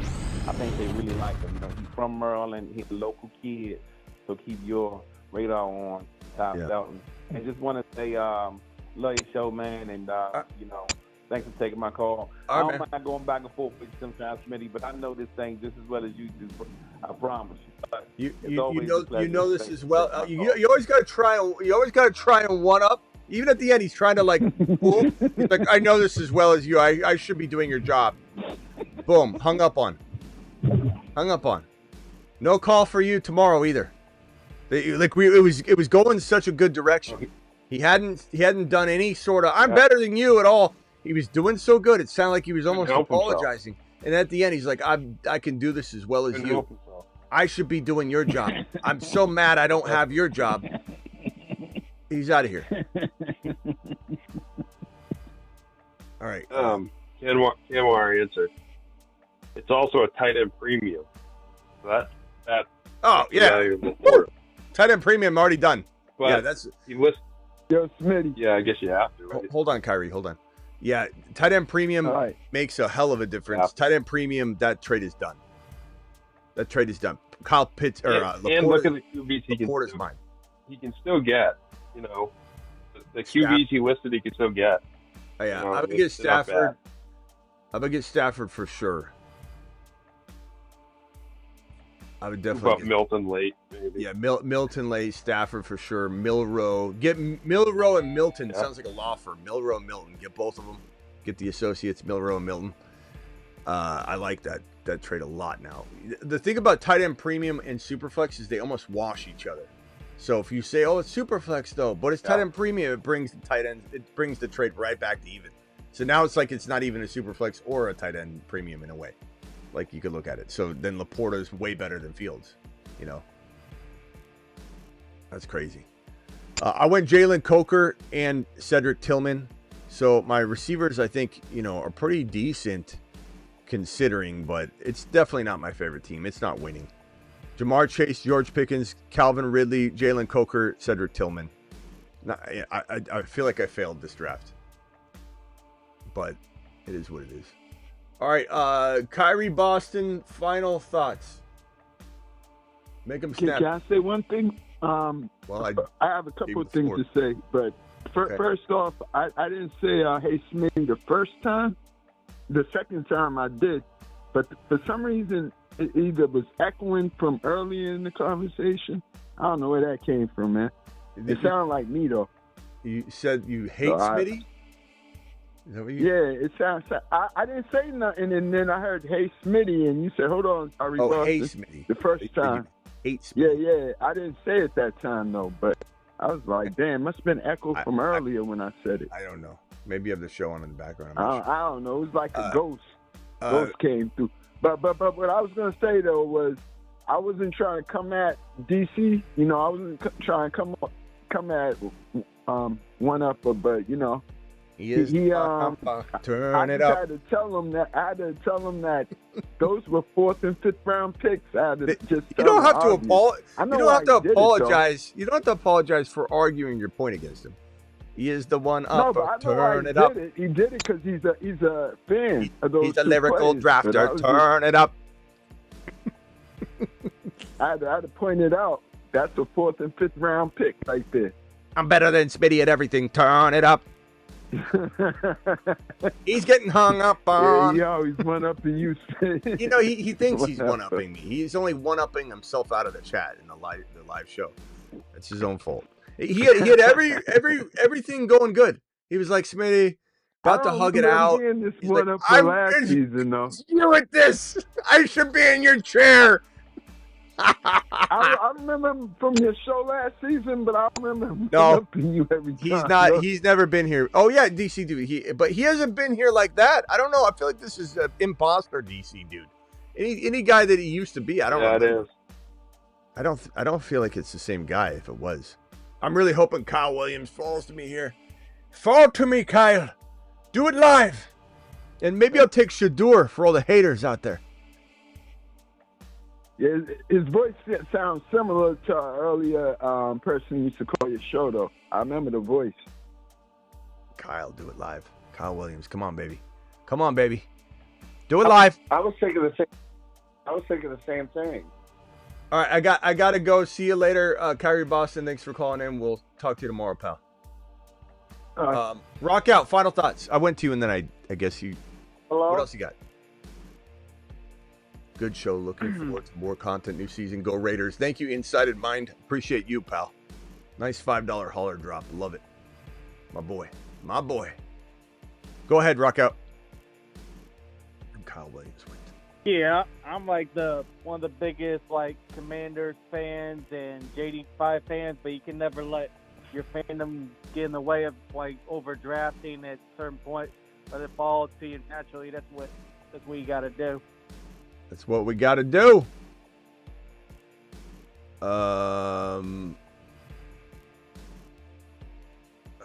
Appreciate you. Yeah, thank you, Rock Out. Appreciate you, bro. Sorry, I'm in the middle of trying to make this pick. I'm going to time out here. I'll go Bond. I like Bond. Okay, Rock Out to the moon. Rock Out, thank you, pal. Rock Out is definitely a diehard Commander fan. It's been great for him. Let me go over to the 812 caller earlier that we thought was muted and we hung up on. 812, you're live. What's your name again? My name's Joe. Oh, Joe. Okay. Yeah, go ahead, Joe. So I have a question, just kind of just something like an observation, that I've been noticing. But like as far as like those rookie QBs that come out hot their first season in, like Herbert, JD5, CJ Stroud, Prescott, even. Do you think it's like a noticeable trend that the following, like their sophomore season, the follow-up season, their numbers drop? There's always a sophomore slump risk for players in general, not necessarily for QBs, but I think they're case by case. Sometimes, people have film on a guy. Sometimes they get hurt. Sometimes there's a lot of factors, but I don't tie any one of those to like JD5 and just expect him to have a decline year. Oh yeah, no. If anything, JD5 is scratching the surface, and it's like I love that people think that he's already hit his max value, and no one realizes or remembers that he's a rookie. So whatever his ceiling is, we don't even know what it is. So I'm not banking on any history of other players. I don't think that's gonna happen. But because he's got Cliff Kingsbury, a hell of an offensive mind. But I don't know. I mean, CJ Stroud, I went pretty high on him. I think I picked him like 4th round last season, 4th or 5th round. Yeah, my 5th round actually, and I don't know. He kind of disappointed, so I just kind of make an observation. It's definitely something. Know your thoughts. Yeah, people bring it up a lot, and I think people bring it up a lot because, sophomore slumps are easy to identify, but how many times did people go, hey, sophomore year is better than his? Like we could pull up a lot of data on guys that play much better their second year than their first year, even if they did well. But yeah, I'm not necessarily, the other thing that happens a lot of the time, and this didn't happen with JD5, is a guy will, have a good year, and then there'll be, roster changes or a coaching change or an OC leaves, or, there's a lot of other factors too. And I don't know that JD5's situation's only improved, getting Debo. Yeah, I think so too. It's going to be a good year for him. I think I'm not a Commanders fan, but I think they really need to go with an RB in the first round, man. If they can get like Scatabo, yeah, I think Scatabo would climb the ADP, especially if he gets drafted by them. Well, he's definitely not a first round grade running back, so I doubt they could, like, just like the Niners grabbed the second round receiver in the first round. But you're talking about a guy that's, like, in many people's eyes, a third round running back. So I highly, if you're going to reach on him in round 2, it's great, and they could do that. They could get a Egbuka. Let's say Egbuka fell. I don't think he will, because the NFL DMs, according to the report today, exactly in line with what we've been saying all offseason, are in love with this kid. But if they traded up and got Egbuka, let's say, and then in round 2 they got Scatabo, like, it'd be the best draft since Adam Peters' first draft. He'd be his second best, but it'd be damn close to his J85 draft. What a team! Like, that's how you smash. If you come out with Scatabo in round 2, you know, or Tootin, they've been visiting with Tootin. They love Tootin. They get at least a guy like that, but I want Trey Henderson more than anything. You know what, bro? Give me Savion Williams or Kyle Williams with Trey Henderson. I like that almost even better. Savion Williams would be insane. So my follow-up question with that is, you know, I mean, being that it's before the draft, but is your Super Bowl, like, matchup prediction for next year, have you announced that yet? So I haven't locked it in. I'm 2 for 2 the last 2 years. I've called it, and I admittedly don't know who's going to win. Right. So I put $20 preseason, so it pays $13.50 roughly, depending on the odds. But it's even big known teams, even, you know, the more unknown the team, or the more sleeper the team is, the more the odds are going to be. So I'm picking, like, pretty solid teams to win, and the odds are still amazing. So if you pick, let's say, like I did last year, the Eagles to face the Chiefs, $20 for the Chiefs to win in that matchup, it's $13.50. And then I pick the opposite, so I hedge it, and it doesn't matter who wins, but I do lose one of the bets for sure. But it's $20. So I lose one $20 bet and make $13.50. So I'm 2 for 2 on it. I lock it in September, like early September. This year, if I had to guess, I'd probably say, and I'm not locking this in, but I probably would say. Hey, hold on, can I predict what you're about to say? Let me Bengals, draft. Let me Commanders? draft first. Hold on 1 second. I'm on the clock. Let me draft first. Okay, so I got good receivers. Let's see here. What running backs are there? I like Jarquez Hunter. I'm going to go Hunter. And we're going to roll with a potential Yoshi Voss. So I've got 3 QBs, Shedeur, Dak, Burrow. I've got Kyron, Trey Henderson, Zach Charbonnet, Scatabo, Blake Corum, Tank Bigsby, and Jarquez Hunter. I got Chase, Pickens, Ridley, Coker, Tillman, Bond, and Yoshi Voss. I got McBride and Kyle Pitts. Okay, so I need another tight end or receiver. But all right, go ahead and make your prediction.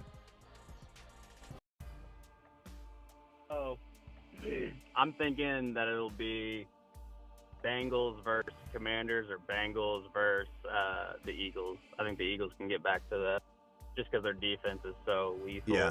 Their defense front. I have announced this as my preliminary pick. Or the Rams. Not saying that you heard it before, but my early pick has been the Bengals Commanders. But if I had to pick another 2 teams, I'd probably say Bills or Chiefs, but I don't know. It's either going to be Bengals, Bills, or Chiefs, probably. Like, pretty safe bet it's going to be one of those 3 teams. And then on the NFC side, it's going to be Washington or... I mean, yeah, it probably would be Philly or Washington, but I'm going to pick Washington, man. I'm going to almost lock that one in. And so it really comes down to the AFC side. Is it Bengals? Is it Buffalo? Is it KC? The draft is going to determine a lot. Yeah. I guess you're right. Well, I appreciate it, man. Thank you so much. All right, later, bro. Gump, we hear you mumbling in the background. I'm sure it's about the Detroit Lions. Oh, my God. Smitty left after the Lions. I can't believe the disrespect over here. Go ahead, Gumpy. Let it rip. You're live. Everybody has their thoughts. You know what I mean? Everybody does what they do, so that's okay. Everybody, I need to make a shirt. Everybody does what they do, Gump. That's what they do. Everybody does what they do. Mom always said. Yeah, that's right. And I do what I do too. You do, Gumpy. And yeah, I do, and so does Croto. But one thing is, I know for a fact that the Lions are going to outbeat Washington. Come on. How do you know for a fact? Are you kidding me? Oh, for 100% fact. Hey, Gump, can I just say something? I mean this with all due respect. I do value some of your takes. Okay, I'm not saying you don't know. I don't think you're oblivious. Hold on. I'm trying to give you a half underhanded compliment. I don't think you're oblivious to everything. But when you say something like, "There's no way that the Commanders can beat the Lions," that is the most oblivious thing I've ever heard. Like, do you think the Lions will beat? Hold on, Gump. Hold on. I'm trying to educate you here. Do you think that the Lions can beat? Do you think the Lions will most likely beat the Commanders? You can say absolutely yes. I most certainly believe that that's probably going to happen. But you can't say it's impossible. That just makes you sound like a crazy person. Because the Commanders are one of the best teams in the league. You can't say that. You can say, I believe at the end of the day, Lions will win, but you can't say it's impossible.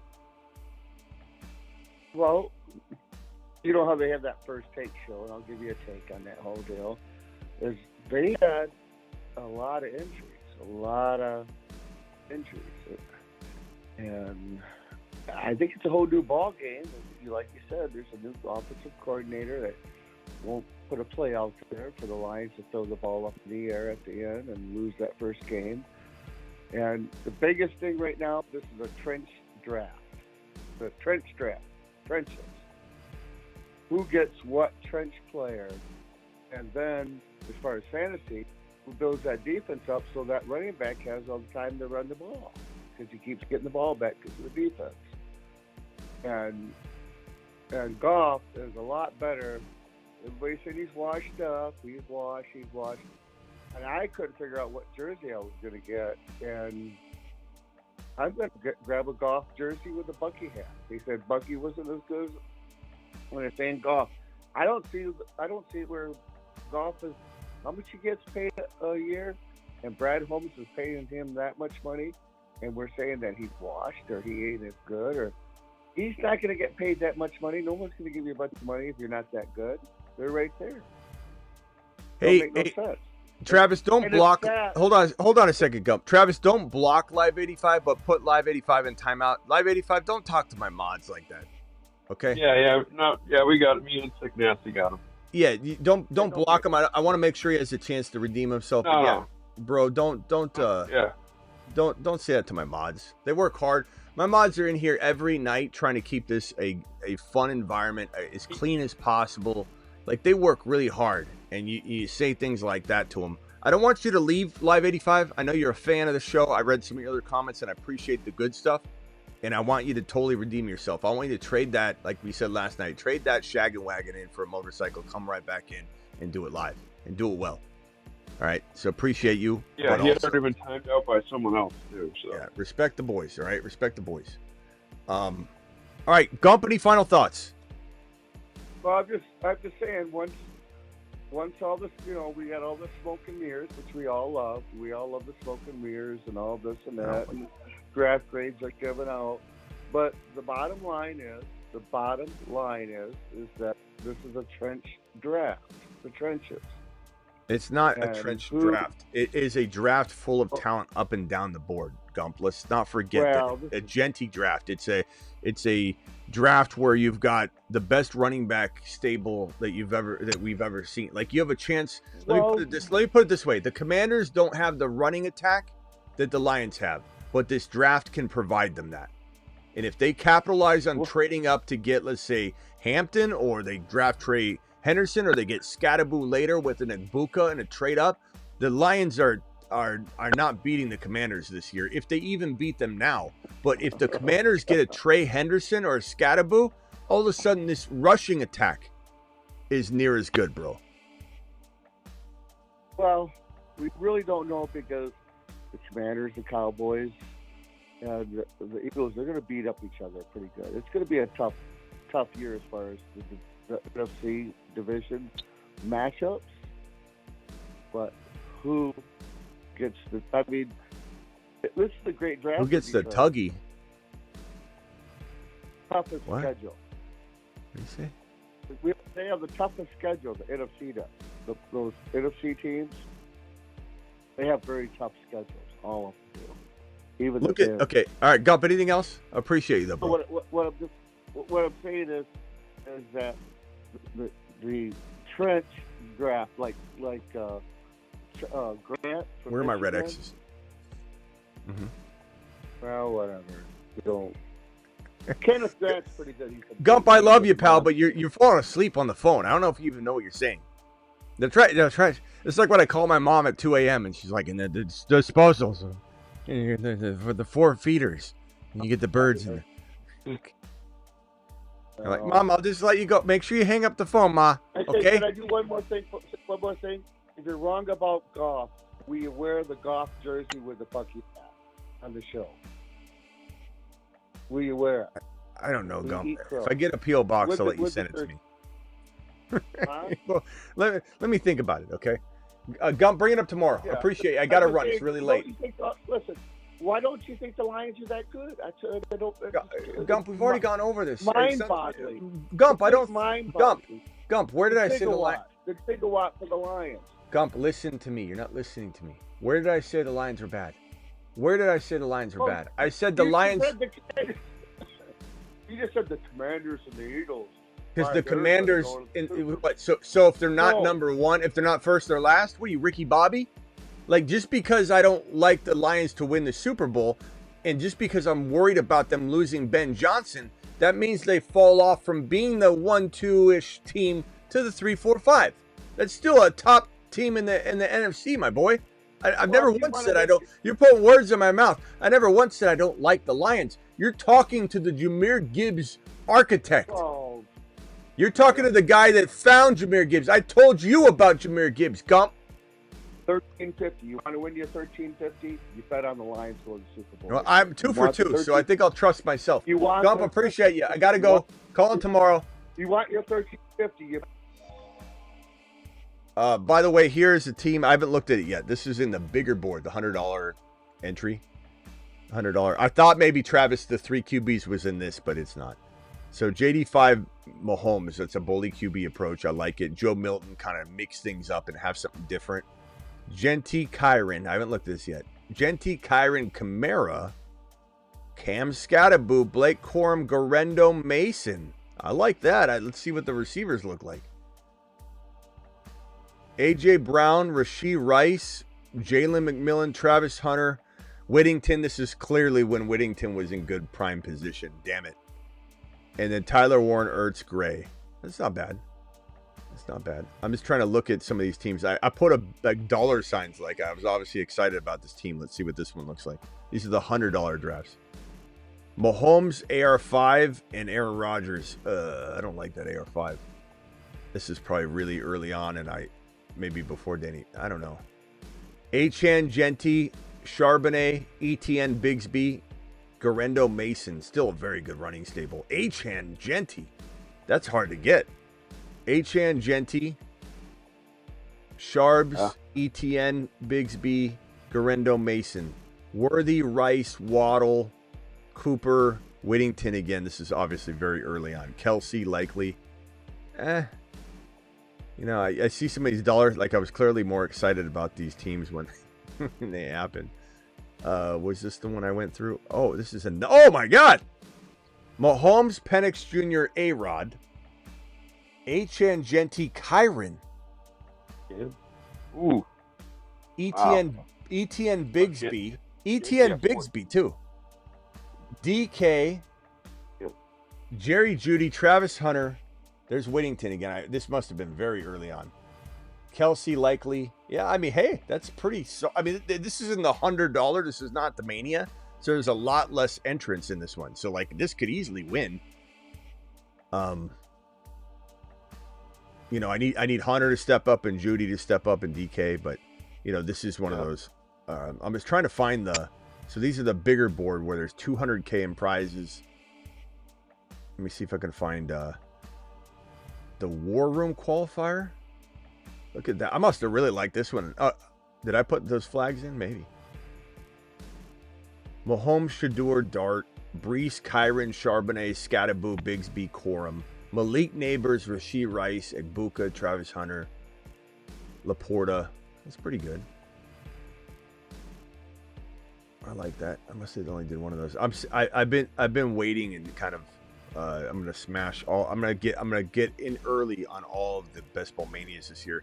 Last year I had about 70 teams on slow drafts that I was gonna do like videos on and tweak or do screen recordings and show like the draft board and I went to bed, slept in ironically like 10 straight hours because I hadn't slept in like 2 or 3 days.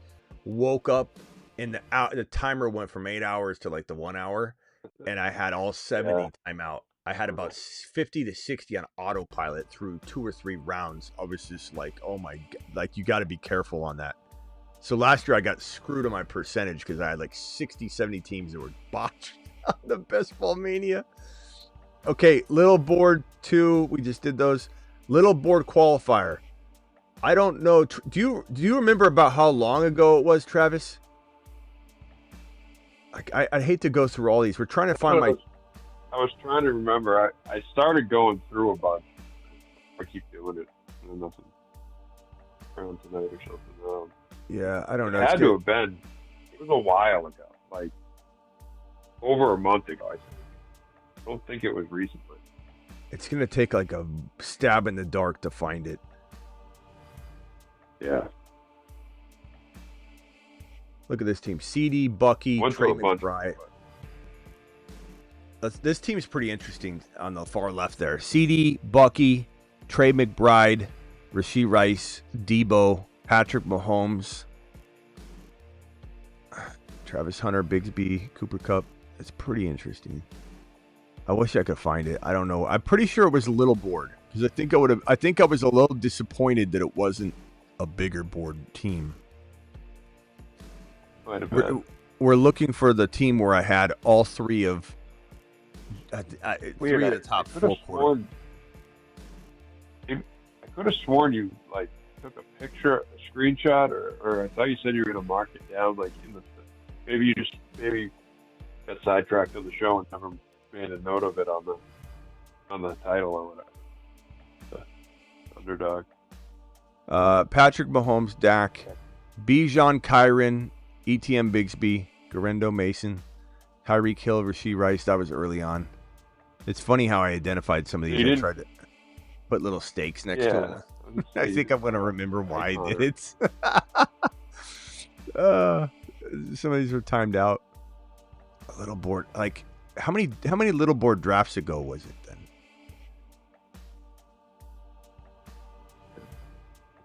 Do it in the chat, remember? Come on. Yeah, I don't know. I should be I should be naming these like the team or something.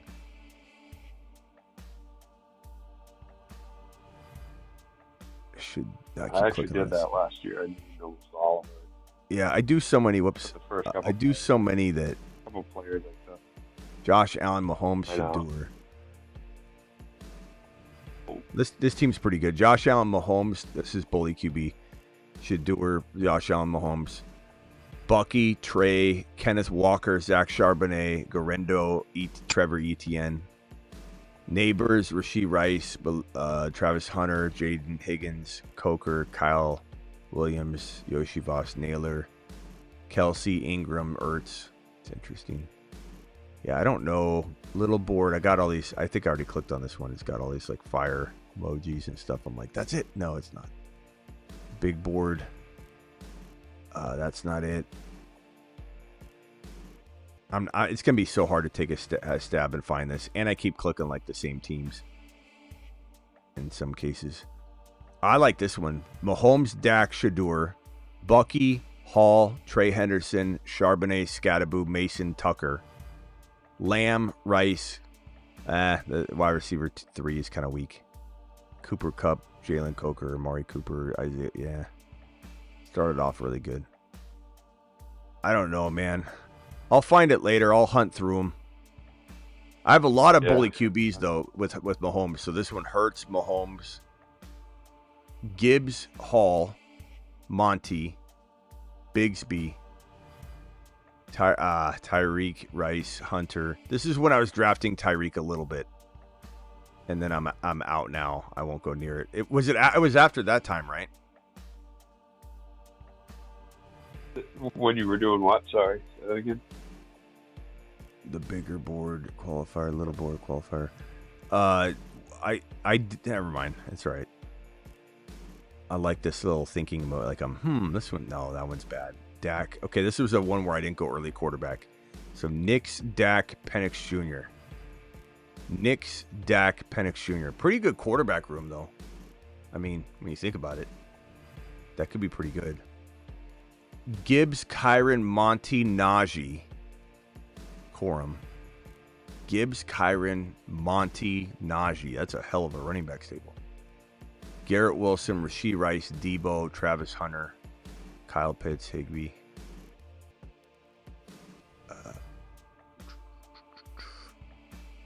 Mahomes, Ward. That's not it. Let me just go up from here, guys, and see if it's in here somewhere. I don't think it is. I think I already did this one.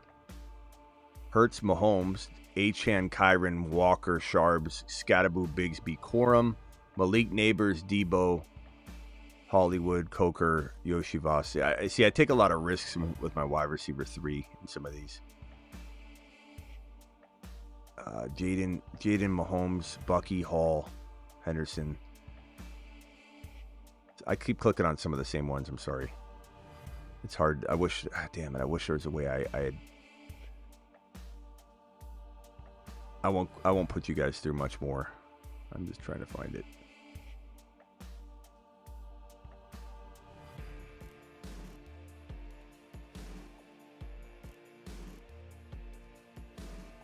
Oh well, I'll look for it another day. All right, everybody. Justin, you got anything else? So, what was I gonna ask? I can't remember in like 1 second. I'm gonna just like hang up. Do you have any interest in Damian Martinez? A little bit. I mean, for him, I'm not drafting a lot of them until his landing spot is known. But I hear you, but like he's gonna shoot. If it's a good landing spot, he's gonna shoot up in like the next 2 days. Yeah, but that's with anybody, and so like I'm not gonna. You could say that about every running back.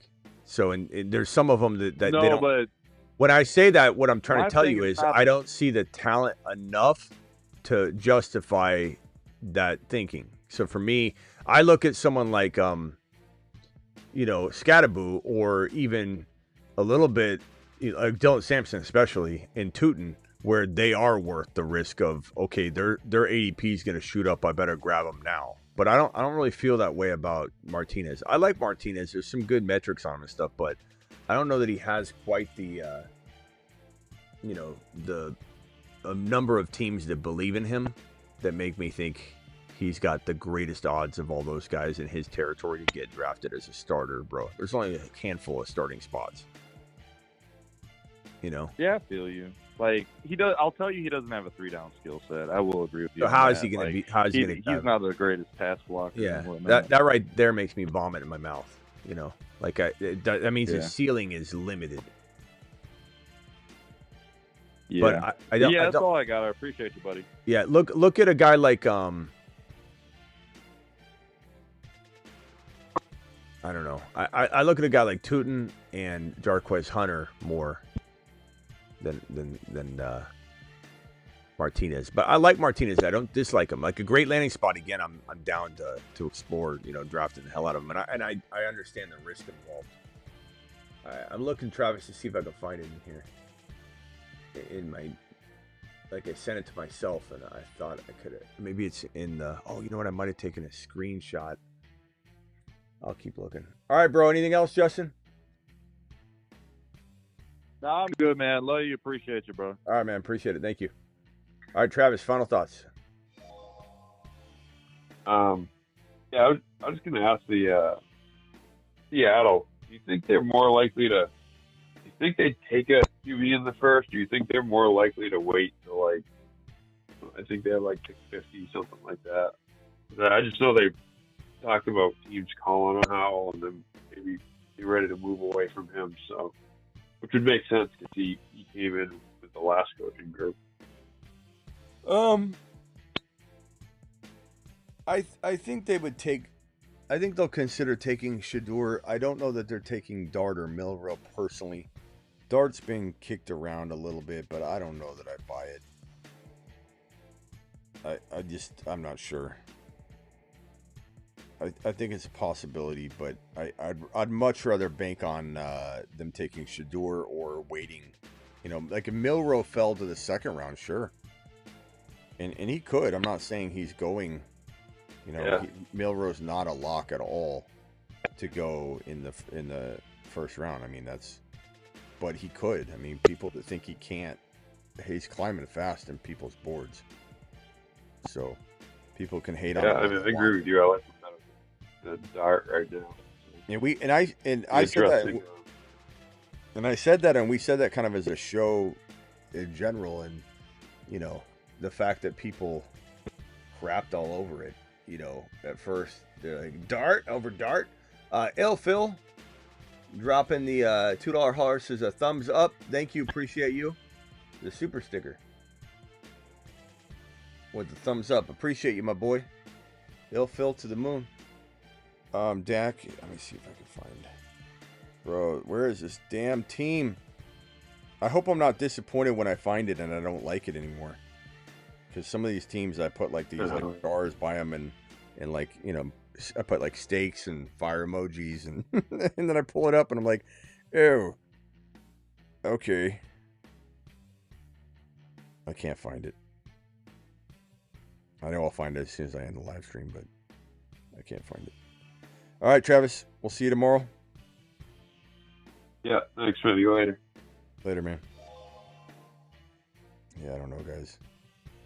I'll keep looking, but I'm going to have to comb through every single one of these drafts. We're trying to find my 3 QB draft because it was absolute fire considering. It was a tough draft for sure. Like, it had Burrow.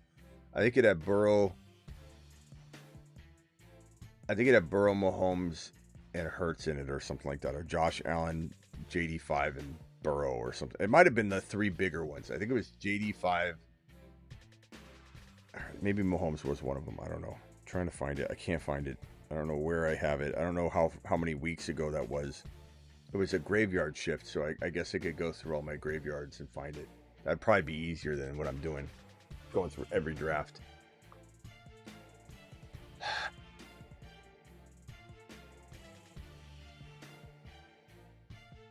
All right. I'll see you all later. Appreciate every single one of you. Thank you. Live 85, remember to chill, bro. I already told you, like, and I went to bat for you, saying, like, to my mods, like, nobody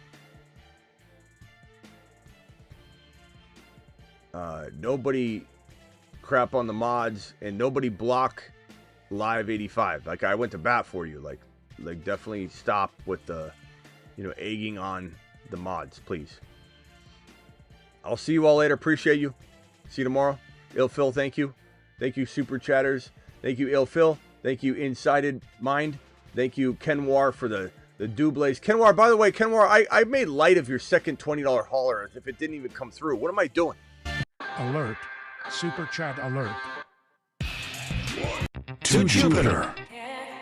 Kenwar, appreciate you dropping the double $20 hauler. Are you still here, Kenwar? I feel ashamed of myself. I don't even think I celebrated your $20 Super Chat, the second one. Belichick yourself with the double. Vidal, appreciate you. And Ill Phil with the first $2 hauler, or the first Super Chat of the night, and the last one of the night. So dropping a double. So thank you. Appreciate you. Celebratory questions. I think I saw one come through. Marcus, you still here? He's going to get this league. Herrera 1993 is going to get this league canceled. Oh, did he draft bad? He had no quarterbacks? Yeah, you know, you might see that happen. That's because that's one you can't say is like preference. Like he drafted no quarterbacks. I've only gotten one of those emails the entire time I've been on Underdog. One time.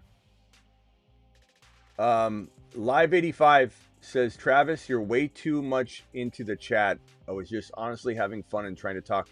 Can we stop? Live 85, can I give you one last warning?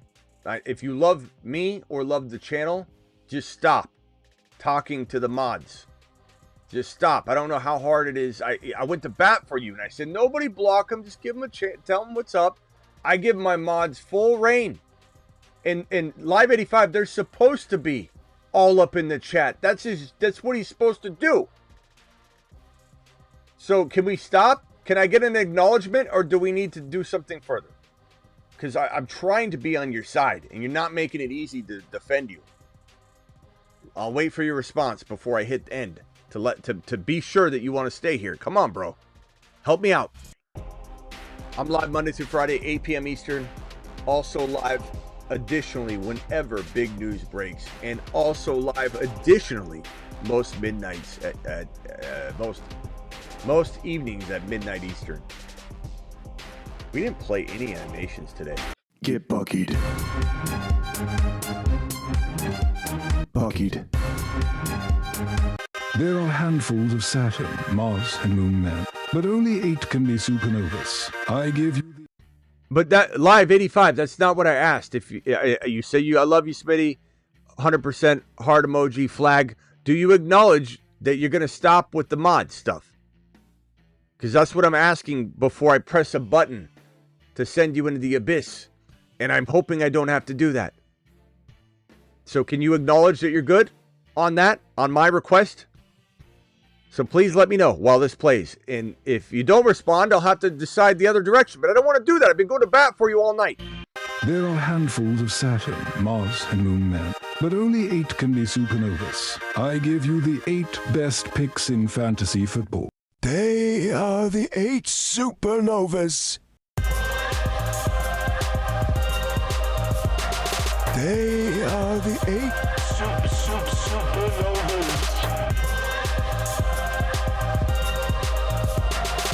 The hateful 8 supernovas.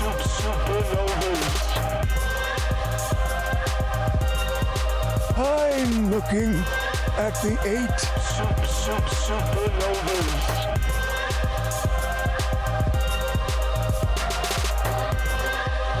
The magnificent 8.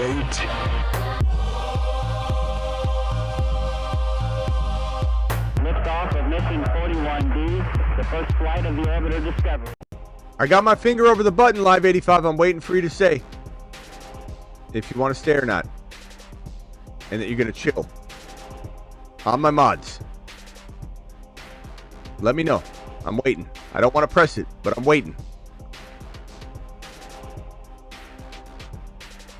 If you don't answer, I take that as a no.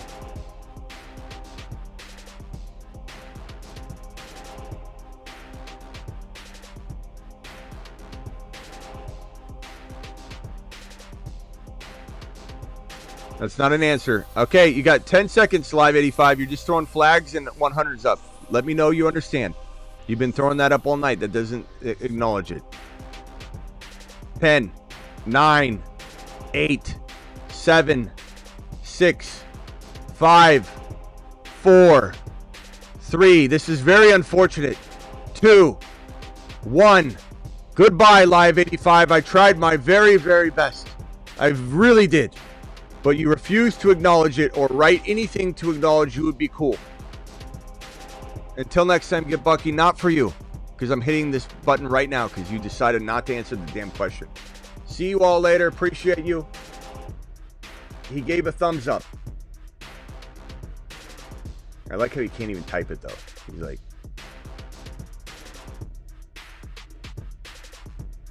All right, clean it up, Live 85. You can stay.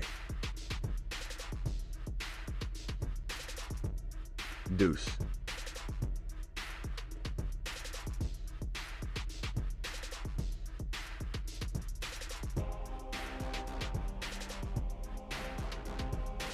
I'll be live during the entire first round, by the way, guys, and before, probably after. See you all for the entire round 1 live stream. It's going to be so much fun. See you all then.